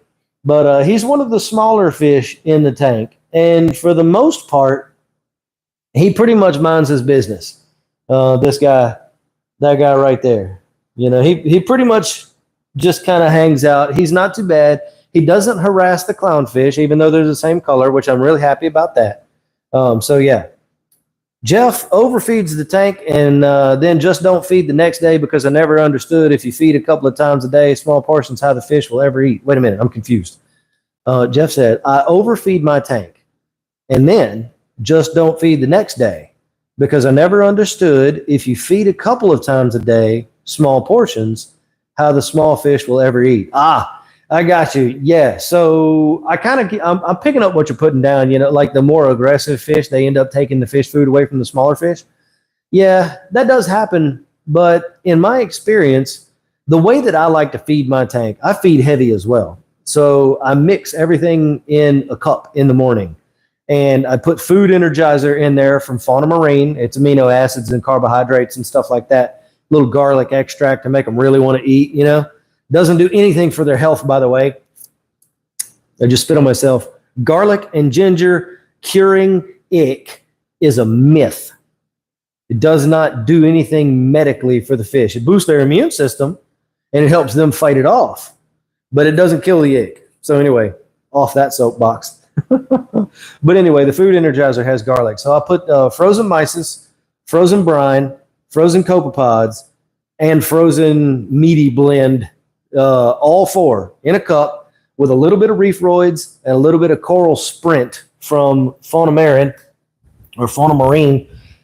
This stuff here, a little bit of that. And when I say a little bit, I mean a little bit. Like the spoon in the Saltwater test kits, like that. Just a little bit. So I mix all of that together. I put some of that food energizer in there. I leave my pumps flowing at normal speeds. And I pour it in the tank, and it literally goes all over the entire tank. It feeds the corals, it feeds the fish, and because it's going all over the entire tank, there's a rock in here that I keep stepping on. And because it's going all over the entire tank, the fish that are a little bit slower with picking at the food and stuff, they can be around behind the rocks or whatever. They can pick at the food, and they still have plenty to eat. So that's what I do. But my tank gets rid of excess nutrients like nothing you would believe. This thing is running right now at like 1 nitrate and undetectable phosphates. And I really don't know why it's doing that. I don't have an explanation for why this tank converts all of the organics into something that we're not testing for, but it does. I've run ICP tests on it. Nothing wild is showing up. I literally don't know where it's going. But the tank consumes it almost immediately. So yeah, anyway, that's pretty cool. I'm getting caught up with the comments here. So let's see what we've got next. Chunky says, wait a minute, it moved. Have you had any experience with the D&D Aquascape epoxy? I have not. The last time that I used epoxy was about 10 years ago, and it literally was the epoxy that I went and got at the home goods store. It's the same stuff. They just package it different and make it a different color. But it's the same stuff. But it should work fine. I don't think that, I shouldn't have any problems with it. Epoxy itself is not sticky. So when you mix that 2-part epoxy into the putty and you're trying to stick your rocks together and stuff like that, it's not going to like adhere them together. You put the rocks together and then you kind of build this sort of a structure between the rocks with the epoxy, and then you let that dry and it locks them together, But the epoxy itself isn't like sticky, unless they've changed it. It might be different now. So yeah, let's keep on going. You got some coming? Okay, cool. Shoban, English, my friend. I apologize. I can't speak Spanish. I tried to learn. Maybe I didn't put enough effort into learning, but I was not able to pick it up. After 4 years in high school and 6 years in college, it did not stay in my brain. I'm not built for speaking other languages, I guess. All right, Mike. Hey, man, you're probably gone by now, but thank you so much for hanging out in the chat. I really appreciate you, bud. that Mike Wild Wolf is a longtime friend of mine, like actual friend, like we went to school together and all that stuff. So dude's always in here supporting me. If you're still here, Mike, when you get your forge put back up, and when I become a little bit more financially stable after all this work comp stuff is over with or whatever, I want to have you do a railroad knife for me. So we're going to make that happen. Yeah, very cool. Railroad spike knife, or something else, some other cool thing, skill saw blade, karambit or something. I would like to have something like that from you. But yeah, where do you purchase your fish and coral? So I get all my fish from my local fish store. I don't purchase fish that I can't put my eyes on and physically see what they look like. Now, there are a lot of fish vendors on the internet, and a lot of people trust the vendors that are out there, and I can see why you would do that. I just personally don't. I like to put my eyes on the fish. Now, my corals, there's only one guy really that I deal with online, and you can go to his website. It is don'tcoralmecrazy.com. You can go there. Dude's got excellent prices. He's a prior service U.S. military disabled veteran, and he's running that kind of like I'm doing this to try to, help support his life and everything. So that's who I would recommend. His shipping is super fast. Dude's awesome. He's also on the Clock app under Don't Coral Me Crazy and the number 1. So it's at Don't Coral Me Crazy 1 over there on the Clock app. He does live streams. He gives away corals and all kinds of stuff. He's got super good stuff. And he's setting up a bunch of brand new tanks, and he's going to be having more corals pretty soon. So check him out. That's who I would recommend for that. Hope you recover very soon, says Leo. Thanks so much. I appreciate that. Recovery is taking place, but it's a long road after 2 pretty bad back injuries, to be honest with you. Tap said, sorry, I'm late. Well, you're here now, bud. That's all that matters. And thank you so much for the super. I appreciate that. You have probably donated more to me than any other person, I'd imagine. I think you're probably the number one guy, Tap. We're no doubt about it. Yeah. So I really do appreciate it. Thank you very much. Do you have a shirt, by the way? Did you order a shirt? I don't remember if you ordered a shirt. Let me know if you got a shirt. Kim's Creation Station. Hi from the UK. I have lots of friends in the saltwater hobby over there in the UK. I've only come across your channel recently as I'm just starting up my first tank. What's your absolute number 1 piece of advice for new tank beginners to the hobby? That is a great question. So here's what I would say. The best piece of advice that I can give you is don't do anything without researching that thing first. Everybody says, oh, you got to have patience. Yes, that's absolutely true. But the hobby will teach you that as you grow. The problem that beginners run into, and it's not the beginner's fault. It's not the person getting into the hobby's fault. And this is kind of going to sound really weird coming from me, but you'll understand why in a minute, is they will jump on a forum or an FB group or a Reddit page, and there's a lot of great information in those spaces. But they'll ask a question, hey, should I do XYZ? And somebody will hop in those comments and they'll go, no, you cannot do that. That's absolutely wrong. You'll destroy your tank if you do that. And then that person takes that one individual's advice as the absolute truth. They don't research it, and they just make that like a key marker in their brain. That's the mistake. So even information that you get from me, I want you to go out, ask in a Facebook group, repeat something similar to what I said, or repeat what I said. Hey, I heard that you can do this. Is that true? And then let the comments build up. Get in there and let 2 or 3 or 6 or 10 or 12 people answer you back, and you'll get a feeling for what the real answer to whatever that topic might be. So I would say my number 1 best piece of advice to a beginner or somebody just getting started in the hobby is learn how to research. Not just do your research, but learn how to interpret the results of the research. So it is important to be patient. unless you have tons of money to spend anyway, you're probably not going to go buy $2,000 or $3,000 in coral right off the rip. Most people can't do that. Some can, but most can't, right? So it's the same with fish. Most people are not going to go buy $500, $600, $700, $800 worth of fish in one rip and put them in the tank. Some people can, but most people aren't. But learning how to do the research to look up the things that you're doing is so ridiculously important. I can't even stress how important it is. I try to give people the absolute best advice that I can, but there's 1,000 different ways that you can be successful at reef keeping, and none of them are really wrong.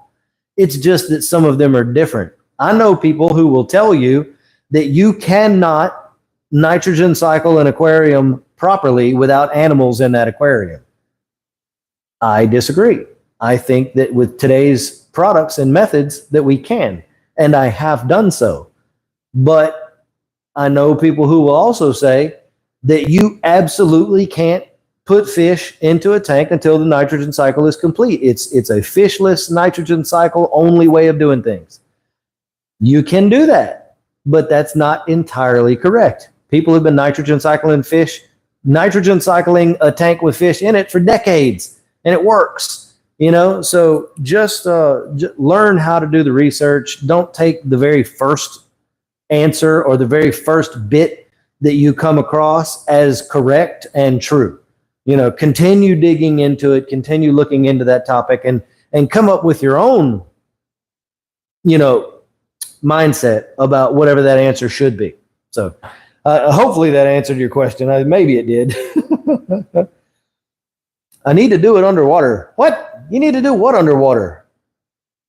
I don't know what you're talking about, Chunky. What's going on, Vegas Education? Nice to see you here, my friend.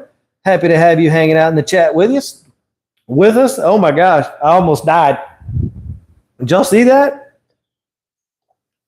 Okay, I'm going to hold my water. So Jeff has some Neros and you like them. They really help spread the food, by the way. You should put links for all those foods and equipment so you can get a kickback. I do have some affiliate links in my description of the live stream. Unfortunately, I am not an affiliate of CoralView. I'm a partner. So I push their products because and I believe in their products. I really like their products. I've seen a difference in my tank since using them, but I don't receive a kickback from them. They do send me some stuff every now and then for me to try and test out and stuff. But I'm not getting any sort of affiliate deal through CoralView just yet. Also not for Pop Bloom with the lights. I am sponsored by Pop Bloom. They did send me these lights at a discounted rate, but I still put my money in as well. So the only place that I have affiliate links right now is for the Azon place. That's the only place that I'm affiliated with at the moment. Other than Pod Your Reef. I do get a kickback from Pod Your Reef. You guys also get a discount if you go there and you use code Reef Rookies to purchase some copepods or live phytoplankton or some rotifers, live food basically. You get like a 10% discount on one bottle. So you could go there and do that. Use code Reef Rookies at checkout. And I do get a little bit of extra from them. I use it to buy copepods. So yeah, anyway. But I'm working on all those deals out. We're going to get that going eventually. So I appreciate that. Tap got a shirt and a hat. Yeah, cool, man. Good. I'm glad to know that. I thought so. Joe Rod says, why do they say be patient when adding lots of fish at once? But then I see people do it all the time and their fish always thrive. So the reason that people say that is because when you're setting up a new saltwater aquarium, there are things that aquarium has to go through. There are phases that aquarium has to go through so that it can get to the point where it has the biological filtration within it to be able to handle the bio load of the animals that you're putting in it. That was a lot of words. So when we set up a brand new tank, there's no bacteria in the tank unless you set it up with existing live rock from a running system, and some people can do that. And that's a great way to go. But when we set up a normal tank, there's no bacteria. So we add some bacteria, we add some ammonia, either from fish or from a bottle, and the bacteria begin to colonize the tank.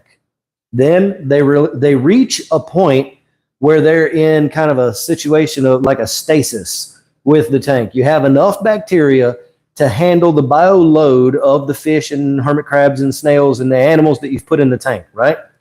So what happens then, my nitrogen cycle's done. I can go get all my fish. Well, then they go get 7 or 8 fish. They bring those fish back and they put them in the tank. But the tank cannot handle that new bio load that all of those fish are putting in the tank. And what ends up happening is the ammonia spikes. One fish gets sick. One fish maybe dies. Then the ammonia spikes more. And within a 12 or 24-hour period, the whole tank is dead. So that's why people say go slow. So let's take that same scenario. We got the same 2 fish. We got through the nitrogen cycle. Everything is looking good, right? But then we go to the fish store and we get 1 fish. And we bring that fish back home. We put it in the tank. Now, this is only a small increase in bio load in the tank. So the bacteria have time to colonize and catch up with that bio load without that tank becoming toxic due to the ammonia levels. Now, there's other reasons why we say go slow, but this is the main idea behind the going slow is you introduce 1 thing, maybe 2, depending on what they are. If it's small fish, like 2 little firefish, whatever, you can do that. But if I were to set up this 210 gallon, right, do a fishless nitrogen cycle, so ammonia from a bottle and beneficial bacteria from a bottle. And then I went to the store and I got like 4 tangs and a fox-faced rabbit, 2 clownfish, blah, blah, blah, blah, blah, and dropped them in the tank. That amount of bacteria can't handle that bio load. And so bad things are going to happen. So this is why we say go slow. Go slow and build your system over time. It's just like building up a tolerance to anything. If you were a person who had never had a drink of sweet tea in your life, right? And you come to Louisiana and you go to a restaurant and you ordered a sweet tea, it's going to be so sweet to you that you won't be able to drink it. Don't tell anybody, but I don't like Louisiana sweet tea. It's too sweet. But this is my point. But if you grew up here and you started out and you got a little bit of sweet tea and a little bit more and a little bit more, by the end of the time you're my age, like sweet tea is just like a thing you can just hammer it down and it's just normal to you. It's kind of the same thinking. I still don't like the sweet tea around here. It's too sweet. But anyway, that's why I always say be patient. So yeah, keep it moving. Kim's says, thank you. I wish I had tons of money to spend on fish and coral. Yeah, don't we all? Don't we all? Me and my wife, we were doing great before I got hurt. We were getting to the point where we could see starting to save for retirement. And then all that went away. So yeah. Chunky says the 2-part epoxy. I need to stick my rocks together underwater. Oh, yeah.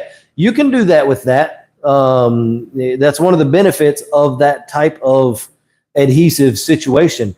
You can, wherever your rocks are touching, you're going to use that epoxy and build a structure around that spot where those rocks are touching. You'll probably want to use a toothbrush, not the one you brush your teeth with, a different one. Use a toothbrush. Clean the rocks off a little bit wherever you're going to be putting that epoxy because they have a biofilm on them. That's why they're slick. So clean them off, rub them off with your fingers or whatever, and then you can use that epoxy and form it up into some sort of a support structure that'll help those rocks, stick together or whatever. Let me make sure that my microphone is on. Yep, it is. We're still doing good. We've been going 2 hours, so this microphone, I don't know how much longer it's got before I have to switch to the other one, but I have 2 of them. So yeah, extra flavor on the toothbrush. Absolutely. Can you buy merch from Australia? Yes, you can. My merchandise store, I use Spreadshirt. And what they do is I host the store. And then when you go to my store to order, it automatically defaults to whatever your closest print and distribution center is. So you shouldn't have any problem getting my merch from anywhere in the world that is serviced by Spreadshirt. Now, if they're not in Australia and they don't send stuff there, then you wouldn't be able to do it. But the link is in the description. It's the first link right at the top. Go there, and then you'll see a box for Reef Rookies merch. You can go there. You can get this design, and there's another design where it's this, and on the back is a maroon clownfish, kind of funny design that I came up with. And then you can get just a maroon clownfish design. Man, there's pillows, there's hoodies, there's zip ups, there's button ups, there all kinds of different hats, beanies. There's hundreds of products that you could choose from, and it helps get the Reef Rookies name out there. So I appreciate it when people do that and wear it around, to their local conventions and fish stores and stuff like that. It's always super cool. Jennifer says, what are the best lights to get but doesn't kill your wallet? Okay, so I should have all these lights in my description. I'm going to do that after the stream today. Jennifer, if you have to shop for lights, contact me any way you need to, and I can get links for you to these lights that are on the Azon. Okay? And it'll help me out. But I think you said you were in the UK, didn't you? It's harder for me to do it in the UK. Anyway, so look these names up. There's a couple of them. It depends on what your budget is, but the absolute cheapest light you can get that's going to keep coral. Now, it's a manual light. You have to adjust it with knobs on the light, but it is called Phlyzon, which is kind of a stupid name, but it's Plizon. Oh, you're in Ohio. Yes. Talk to me and use my links, please. Join the FB group. That'd be a great place for you, Jennifer, and anybody else who wants to join too. And then when you need something, you can just be like, hey, can you give me a link for this? And I'll be like, hey, here's the link. And then you get the thing, and I get a little extra on the back end from Amazon. I'm not supposed to say that word. I'm an affiliate with them and an influencer, so it helps. But anyway, Phlyzon is the cheapest way you can go. They're like $70 for like a black box style LED light. They are 165. No, I think the Phlyzon are 95 watts. I don't remember, but that's one option. You could get those. Another option is Vipar Spectra, VIPAR Spectra. Those are 165 watts. They are absolute par cannons. Very blue on the UV blue side, like a lot more blue than this, but you can run them at any color spectrum that you want. So you can adjust that completely. So the Vipar Spectras are good. Depending on the size of the tank, did you have the 110? So I think you had the 110. So these lights will do like a 2 foot by 2 foot spread, but the Phlyzon and the Vipar Spectras have a bit of a narrow sort of a cone where the light comes out of the light, right? So you might have some dark corners. Excuse me. You got a 130. Okay, so you're going to need what dimension 130, Jennifer? Is it a 6 foot 130 or a 4 foot 130 or a 5 foot 130? Another light that is an option is the ones that I have in here. These are Pop Bloom RL90 is what this light is. It's also on the Azon. Now, I like these because they're individual pinpoint light sources, which create this sort of shimmering effect in the tank, right? And it's shimmering pretty good right now. It's not really coming through that great on camera, but it is doing it. So it's got that sort of a swimming pool effect. That's why I prefer these lights, and that's why I got these ones. There's another light that you can look at made by Nicrew, Nicrew. Chunky said it. Yeah, Nicrew. It's the Nicrew Hyper Reef 150. Those are a very good reef light. And all of these lights, the individual light comes in at under $200 per light. The Phlyzons are like $70. The Vipar Spectras, I think, are like $175 per fixture. The Nicrew Hyper Reefs are under $200 per fixture. The Pop Blooms are under $200 per fixture, which is cheap, relatively speaking, to saltwater aquarium lights.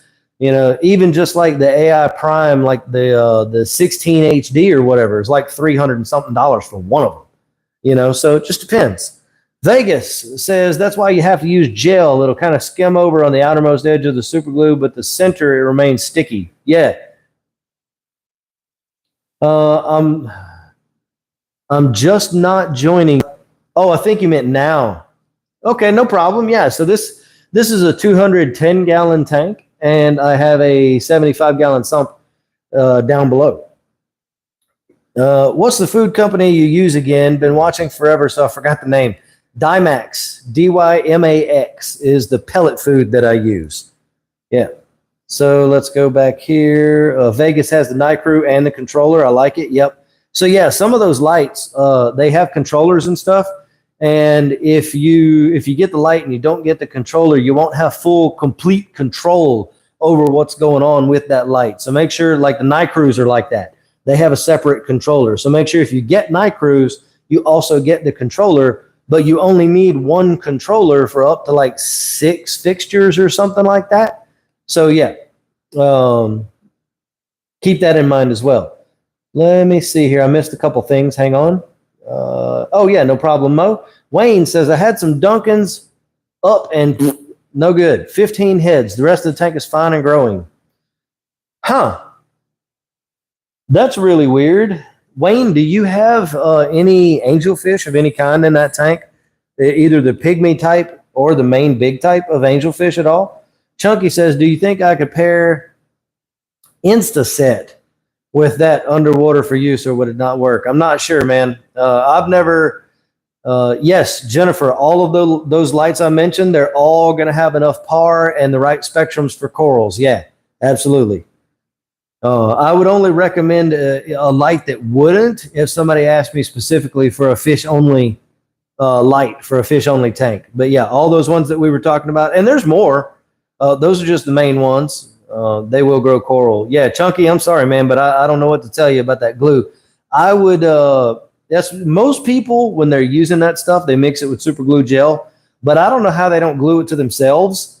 So I don't use the gel. I always just use the putty, and I put the putty on not sparingly. I put it on, you know what I mean? And then I just let it dry good, and then it's all good. My rocks in this tank are not glued at all, but they're so heavy they just hold themselves in place. Do you recommend Haiger lights for a budget option? I've heard good things with research, but I would rather trust a professional. Well, first, thank you for calling me a professional. I appreciate that. I think it might be a bit of a stretch. I'm a hobbyist who's been doing it a long time. No, I appreciate that. That's a compliment that I would, I'm very happy to hear that you think that. That's awesome. Here's what I would say. I have not tested I haven't tested any of the Haiger lights. I do have a Haiger 30 watt light on my wine glass aquarium. I've got a 2 foot tall wine glass saltwater aquarium, and I'm using the Haiger light on that. We can go take a look at it. I have not measured PAR, so I don't know how much PAR it's putting, but I do know that it is growing pulsing xenia just fine. And there's my cat. Good God, at the dog hair. That's your fault. Yeah, you know what I mean? So, the light went out. I'll turn it back on. So the only Haiger light that I have tested is this one. This little dude here, little 30 watt Haiger light. But I'm going to tell you what. There we go. This little light actually does really good. It gets very bright. It has 3 different color modes. So if I grab this thing, it has the ultraviolet, like very blue color mode, and then a mixed white and blue mode, and then a white mode like that. And you can set the timer on it, 6 hours, 9 hours, 12 hours, and you can set the brightness, which goes down and then back up 5 times. And I'm going to tell you what, it's pretty doggone bright, if I do say so myself. I haven't tested PAR, like I said, but I do like the light quite a bit. I intend to test the PAR on it. I just haven't gotten a hold of a PAR meter yet to do that. But when I do, I will put a full review with PAR numbers and all that stuff up on my YouTube channel. I'm going to be introducing to this YouTube channel as a way to help me substantiate all this and make a little bit of extra money to do it. But I also want to know other brands to recommend to people other than just what I've used. So yeah, it's something that I'm planning on doing. No problem, Jeff. Happy to do it. Vegas says, I believe you can control the light without the controller. I'm not sure. I've never tried it, but I think the controller is optional. I think the NiCrew, I don't think you can. I think you have to have the controller with the NiCrew. I'm not 100% on it though. I think you have to have it though. Wayne says no, only tangs. That's really weird that a Duncan would just quit like that, especially a 15-headed Duncan. That's a pretty pretty substantial coral. Yeah, I'm not sure what would cause it to do something like that. I apologize. I don't have an answer for you, but that is a little weird that just that one thing and being 15 heads like that. How new is the tank, Wayne? Just curious. Because I mean, I know you can purchase Duncan corals with 15 heads on them, but yeah. So let's talk about how new the tank is, and see maybe something comes to mind. Gyro says, could you change an aquascape after the tank is already established? I just don't like my aquascape anymore. Yes, absolutely. I've done it on this tank several times already. Move rocks around and stuff like that. Just be careful when you do it, and it'll be fine. Wow. Okay, Wayne. So the tank is 3 years old. It's 3 years old, and yeah, I don't have anything for you, man. A 3-year-old tank is going to be nice and stable. There shouldn't be any issues. It has to be, I would assume that it would have to be some kind of pest, but you bought it as one head. Did anything shift in your parameters? I mean, did you have like an alkalinity shift in 1 week to the next week or anything like that? It's something like that I could see, but that would generally affect all of the corals and not just one, unless it was Acropora, but so anyway. Kim says, thank you. You have a beautiful home and your pets are so sweet. Well, thank you. We got this house when things were a lot better for us, and we're trying to keep it through the tough time. So all of your guys' help when you do the super chats and the super stickers and stuff like that, it goes to helping us keep the life that we had built before I got hurt. That's what it's happening. That's the truth. That's literally what it's going for. The cat, all of our pets are rescues. The cat, we call her all kinds of stuff, mostly, hey, stupid, quit that. But the cat fell out from underneath the car in front of me while I was riding my motorcycle home from the fire department. I could see her legs dangling, but I didn't know what it was. I thought it was a glove. And I was looking, and I'm looking, and like the car hit a bump, and it came down a little farther. I'm like, what is that? And then all of a sudden, bloop, she just fell out from under the car, slid down the road, broke one leg, ripped it open. And so I'm like waving at the car, trying to get their attention or whatever. They kept going. So I put the cat in my backpack, rode 20 miles to the local animal shelter because I was just going to give the cat to them because I'm allergic to cats. And they were closed. So I rode 35 miles to the vet. And the vet was like, well, if you want us to fix the cat, then you're going to be responsible for the bill. And I'm like, it's not my cat. But it didn't matter. So I told him to go ahead and fix the cat. That cost almost $2,000. And so now the cat lives here. So that's the story of the cat. The dog you saw, we call him Weeto. We got him as a puppy from a kill shelter, and we brought him home, and he's been the world's sweetest 110-pound dog you have ever seen in your life. That dog does not have a mean bone in his entire body. He don't have it. But he has diabetes. He didn't, and now he does.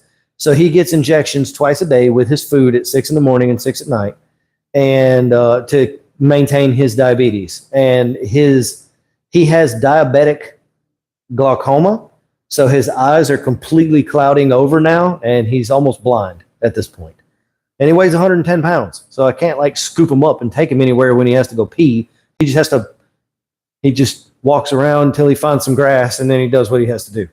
So anyway, our other dog is over there laying down as well, and he only has 3 legs because he got hit by a car, and they took one of his legs off, and his name is Minus.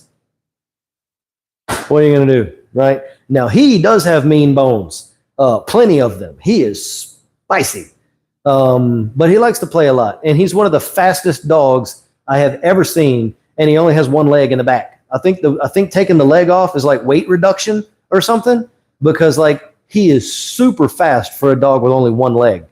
It's kind of ridiculous, to be honest with you. But yeah, I think that's got to be using up most of your 9 lives, cat. Yeah, I think so too. I got to stretch my back, you guys. Oh man, that hurts.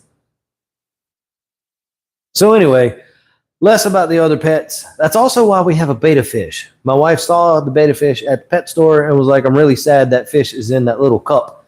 And I was like, let's set up a betta fish tank. And I did not have any idea what that involved, because that turned into a whole thing too. Planted freshwater aquariums are about like having a mixed reef with the parameters and all that stuff. So anyway, that's kind of the story about what happened with our animals. Missed my ping. Oh, Muhammad, wait a minute. What happened? Good to see you again. Wait, did you say something else? I don't see anything else, man. But hey, good to see you, man. Happy to have you back in the chat. We recently monetized this channel at the first level of monetization. So that's super cool. We have super chats and super stickers and channel memberships now. Now, I don't have any additional stuff for my channel members just yet. Honestly, I don't know what to give you guys to become channel members of my YouTube channel. Usually, in most cases, like YouTube coaches and stuff, they're channel members. They would offer them one-on-one coaching and things like that. But I already do all that. I don't want someone to have to pay me to get the information that they need. They're already spending a lot of money on this hobby. And I don't want to say, well, I'll answer that question for you if you just become a channel member, you know, and then we can talk about it. That's not what I'm doing here, you know. So I provide all the information that I have, but I don't know what to give people for channel memberships. Like my TikTok subscribers, love them. I wasn't supposed to say TikTok. I said it twice. Love them. Thanks so much for doing that. But like, I don't have any extra to give you. So I don't know. Maybe you guys can come up with something. What would entice you to be a channel member of mine here on YouTube? What would be something you would get in return for doing that? Throw me some options or something, because I can't come up with anything, because I'm not putting the information behind a paywall. I'm just not doing it. I don't know. Anyway, let's see. Leo says, don't move the live rock around too much and don't take it out of the water either. You can totally take live rock out of the water. That's not a problem. I take my rocks out of my tank all the time. Matter of fact, that rock right there has cyanobacteria and aptasia on it. That's not what you're seeing right here. That's orange bambam zoanthids, like 300 of them. Around the backside, there's cyanobacteria and aptasia. I'm going to take that rock out and put it in my 5-gallon tank. Excuse me. So that I can put Bergia nudibranch in there so that they'll eat all the aptasia. I can't do that in this tank because of the orange dash wrasse. He will eat the Bergia nudibranch like a snack. And they're kind of expensive, so I don't want to do that, you know? So anyway, but yeah, taking them out of the tank, that's not a problem. You can move them around as much as you want. All I was saying was just be careful, you know, because if you're moving a rock and you drop it and it hits the glass, it could crack the glass. If you drop it on an animal, it could crush a shrimp or a fish or something like that. So just be very careful. Also, you should probably wear gloves of some kind. Not anything with any sort of powder or anything like that on it, but some latex gloves, unpowdered, unscented, just plain latex gloves. You should probably do that just in case there's bristleworms or a fireworm or something like that in your tank that you don't know about. You don't get stung or whatever. So anyway, that's a good idea. I personally don't wear gloves when I put my hands in my tank, but it doesn't bother me, but it does bother some people. So that's sometimes live rock can be sharp too. So keep that in mind as well. But anyway, there's 74 of you guys hanging out in here right now. Thank you all so much for hanging out with me. My name is Logan. I run Reef Rookies, and I teach people to do saltwater aquarium stuff. So that's what we're doing here today. So if you're not subscribed to the channel, please drop that subscription, double tap the screen. It'll give us a like on the stream, and it'll also help push it out to other people. We get more people interested in the hobby in here in the stream, and that's all good stuff. So yeah, I am probably going to finish up here in the next few minutes and move over to the clock app, because I do this same thing over there. It's currently 5 p.m. Never mind. I'm going to have to feed all of the animals that were aforementioned, and we're going to have to start dinner. I didn't even realize it was that late. So yeah, if you guys have any last minute questions, go ahead and drop them down in the chat. I'll wait a couple of minutes for those questions to come through, but we are going to have to go ahead and get pretty close to ending this one here on YouTube today, but there will be more. So yeah. Jennifer said, I moved my rocks one time without gloves and I got stung. One time. It only took the once, huh? Yeah, it can happen. So here's a fun thing, right? Little knowledge about bristleworms and stuff like that. Bristleworms don't actually sting you, right? The irritation comes from the bristle being stuck into your skin. So it's more like a porcupine, right, than anything. Now, a fireworm, that's a whole different ball game. Fireworms are venomous, and actually, I would really like to have one. I would like to have a fireworm in like a 5-gallon tank just for the fireworm. That would be cool. They get pretty big. They can get up to about a foot long, and they're like white, and they have red around their fringes, and they come in a whole bunch of other colors too. But it would be very cool to have a fireworm, but I've never gotten one. I've never had a fireworm as a hitchhiker. All right, Chunky, no problem, man. Take it easy. You know where to find me if you need something. Just reach out, okay? It's all good. So let's go back here. Let's see. Paul from Paul from Metairie. You're in Metairie, Paul. Do you know where I am? Paul, do you know where I'm at? Do you know? You know, but I'm asking, do you know? You know what I mean?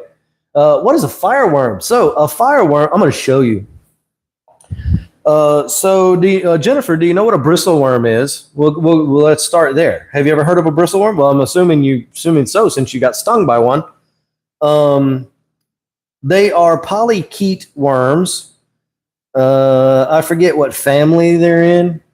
So let's look up fireworm. Reef. We'll see if that pulls it up. Yep. Here we go. Okay, let me go to images, and let me find a normal bristleworm right quick first. Actually, the search results are doing quite good because there are no normal bristleworms. These are all fireworms. That's amazing. So let me pull up some good pictures. Okay, here we go. So these are fireworms. All right. So see how pretty they are? Like red with white, and like this one, that one's black with the red and the white, you know? And like there's a good look at one up there. This one has really long bristles, so that's super cool. But so these are fireworms, right? Now they're very, very similar. That one right there looks really cool. They're very, very similar to bristleworms. They're kind of in the same family, you know, just a polychaete worm. But the difference is where bristleworms don't have venom, fireworms actually do. And so the bristleworms, they just stick you with their bristles, and the bristles stay in your skin, and it's irritating and it makes you itch a little bit. But the fireworms, when they hit you, they actually sting you, and the bristles stay in your skin. So it's double with the irritation and the venom. They can't really cause any like really serious issues. But for some people who are particularly susceptible to that venom, it could mean a trip to the hospital. So you do have to be careful. You know, but I would really like to have, a tank with just a fireworm in it. That would be super cool, you know. So anyway, Walker loves the ocean, says hello. Well, hi Walker, how are you doing? Do I still have my microphone still on? Yes, it is, but it's not going to be on for very much longer. We've been going 2 hours and 15 minutes. Yeah, it's going to die soon. So yeah, anyway, Paul from Metairie evidently lives not too far away from me. So that's pretty cool. I'm doing great, Walker. I'm about to have to go feed my dogs and cook some dinner, though. We're kind of winding down here, just asking our last few questions of the stream today. But yeah, it's been a good stream. Here's a fun thing about this stream. I was able to maintain more of a concurrent, yeah, that's the word, viewership during this stream than somebody who I know who has over 200,000 subscribers. That's pretty cool. Jennifer, I am in Louisiana, just a little bit north of New Orleans, not far from the Coral View headquarters in a little town called Slidell. Yeah, so anyway, that's where I'm at. I'm about 10 minutes from Coral View headquarters. No, I will not tell you any more than that. I'm not going to dox myself, but Slidell's a pretty big place. Oh, yeah, I did. I saw your message, Tap, but I didn't read it. Yeah. Yep. Yeah, it's super cool, man. I like it. We're going to do things. So there's a really cool thing. No, I can't say that. Never mind. I might be speaking at a Reef show next year. So that'd be super cool if we can put that together. Can't say what show or where or anything like that, but it might happen. We're talking about it. That could be a very cool thing.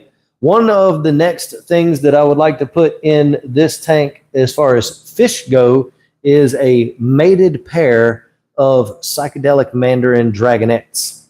That's kind of like my dream goal fish for this tank, but it's not there yet. It's getting there, but the tank isn't there yet. Even being a 210-gallon tank and even being 2 years old, something is eating all my copepods. And I think it's the orange dash wrasse that I put in there. It's the possum wrasse. I completely forgot about that fish. Jennifer, I do live streams at least once or maybe sometimes twice a week. I try to do them that often. I can't always do it because, as I mentioned earlier, I'm on workers' comp, so there's doctor's appointments and there's a lot of life stuff going on. My wife had a furniture, a consignment store. Oh, we're supposed to go to that store today. Holy crap, I totally forgot. Yeah, I'm going to have to get off of the stream here in just a few minutes. So anyway, we're shutting that store down. It didn't work out, so she's moving things to the house. She's going to do furniture from home and all that stuff. So anyway, I do try to go live at least once or twice a week. My goal is to try to go live on YouTube and on the Clock app at least once a week. That's my goal. I haven't got there yet, but we're getting there.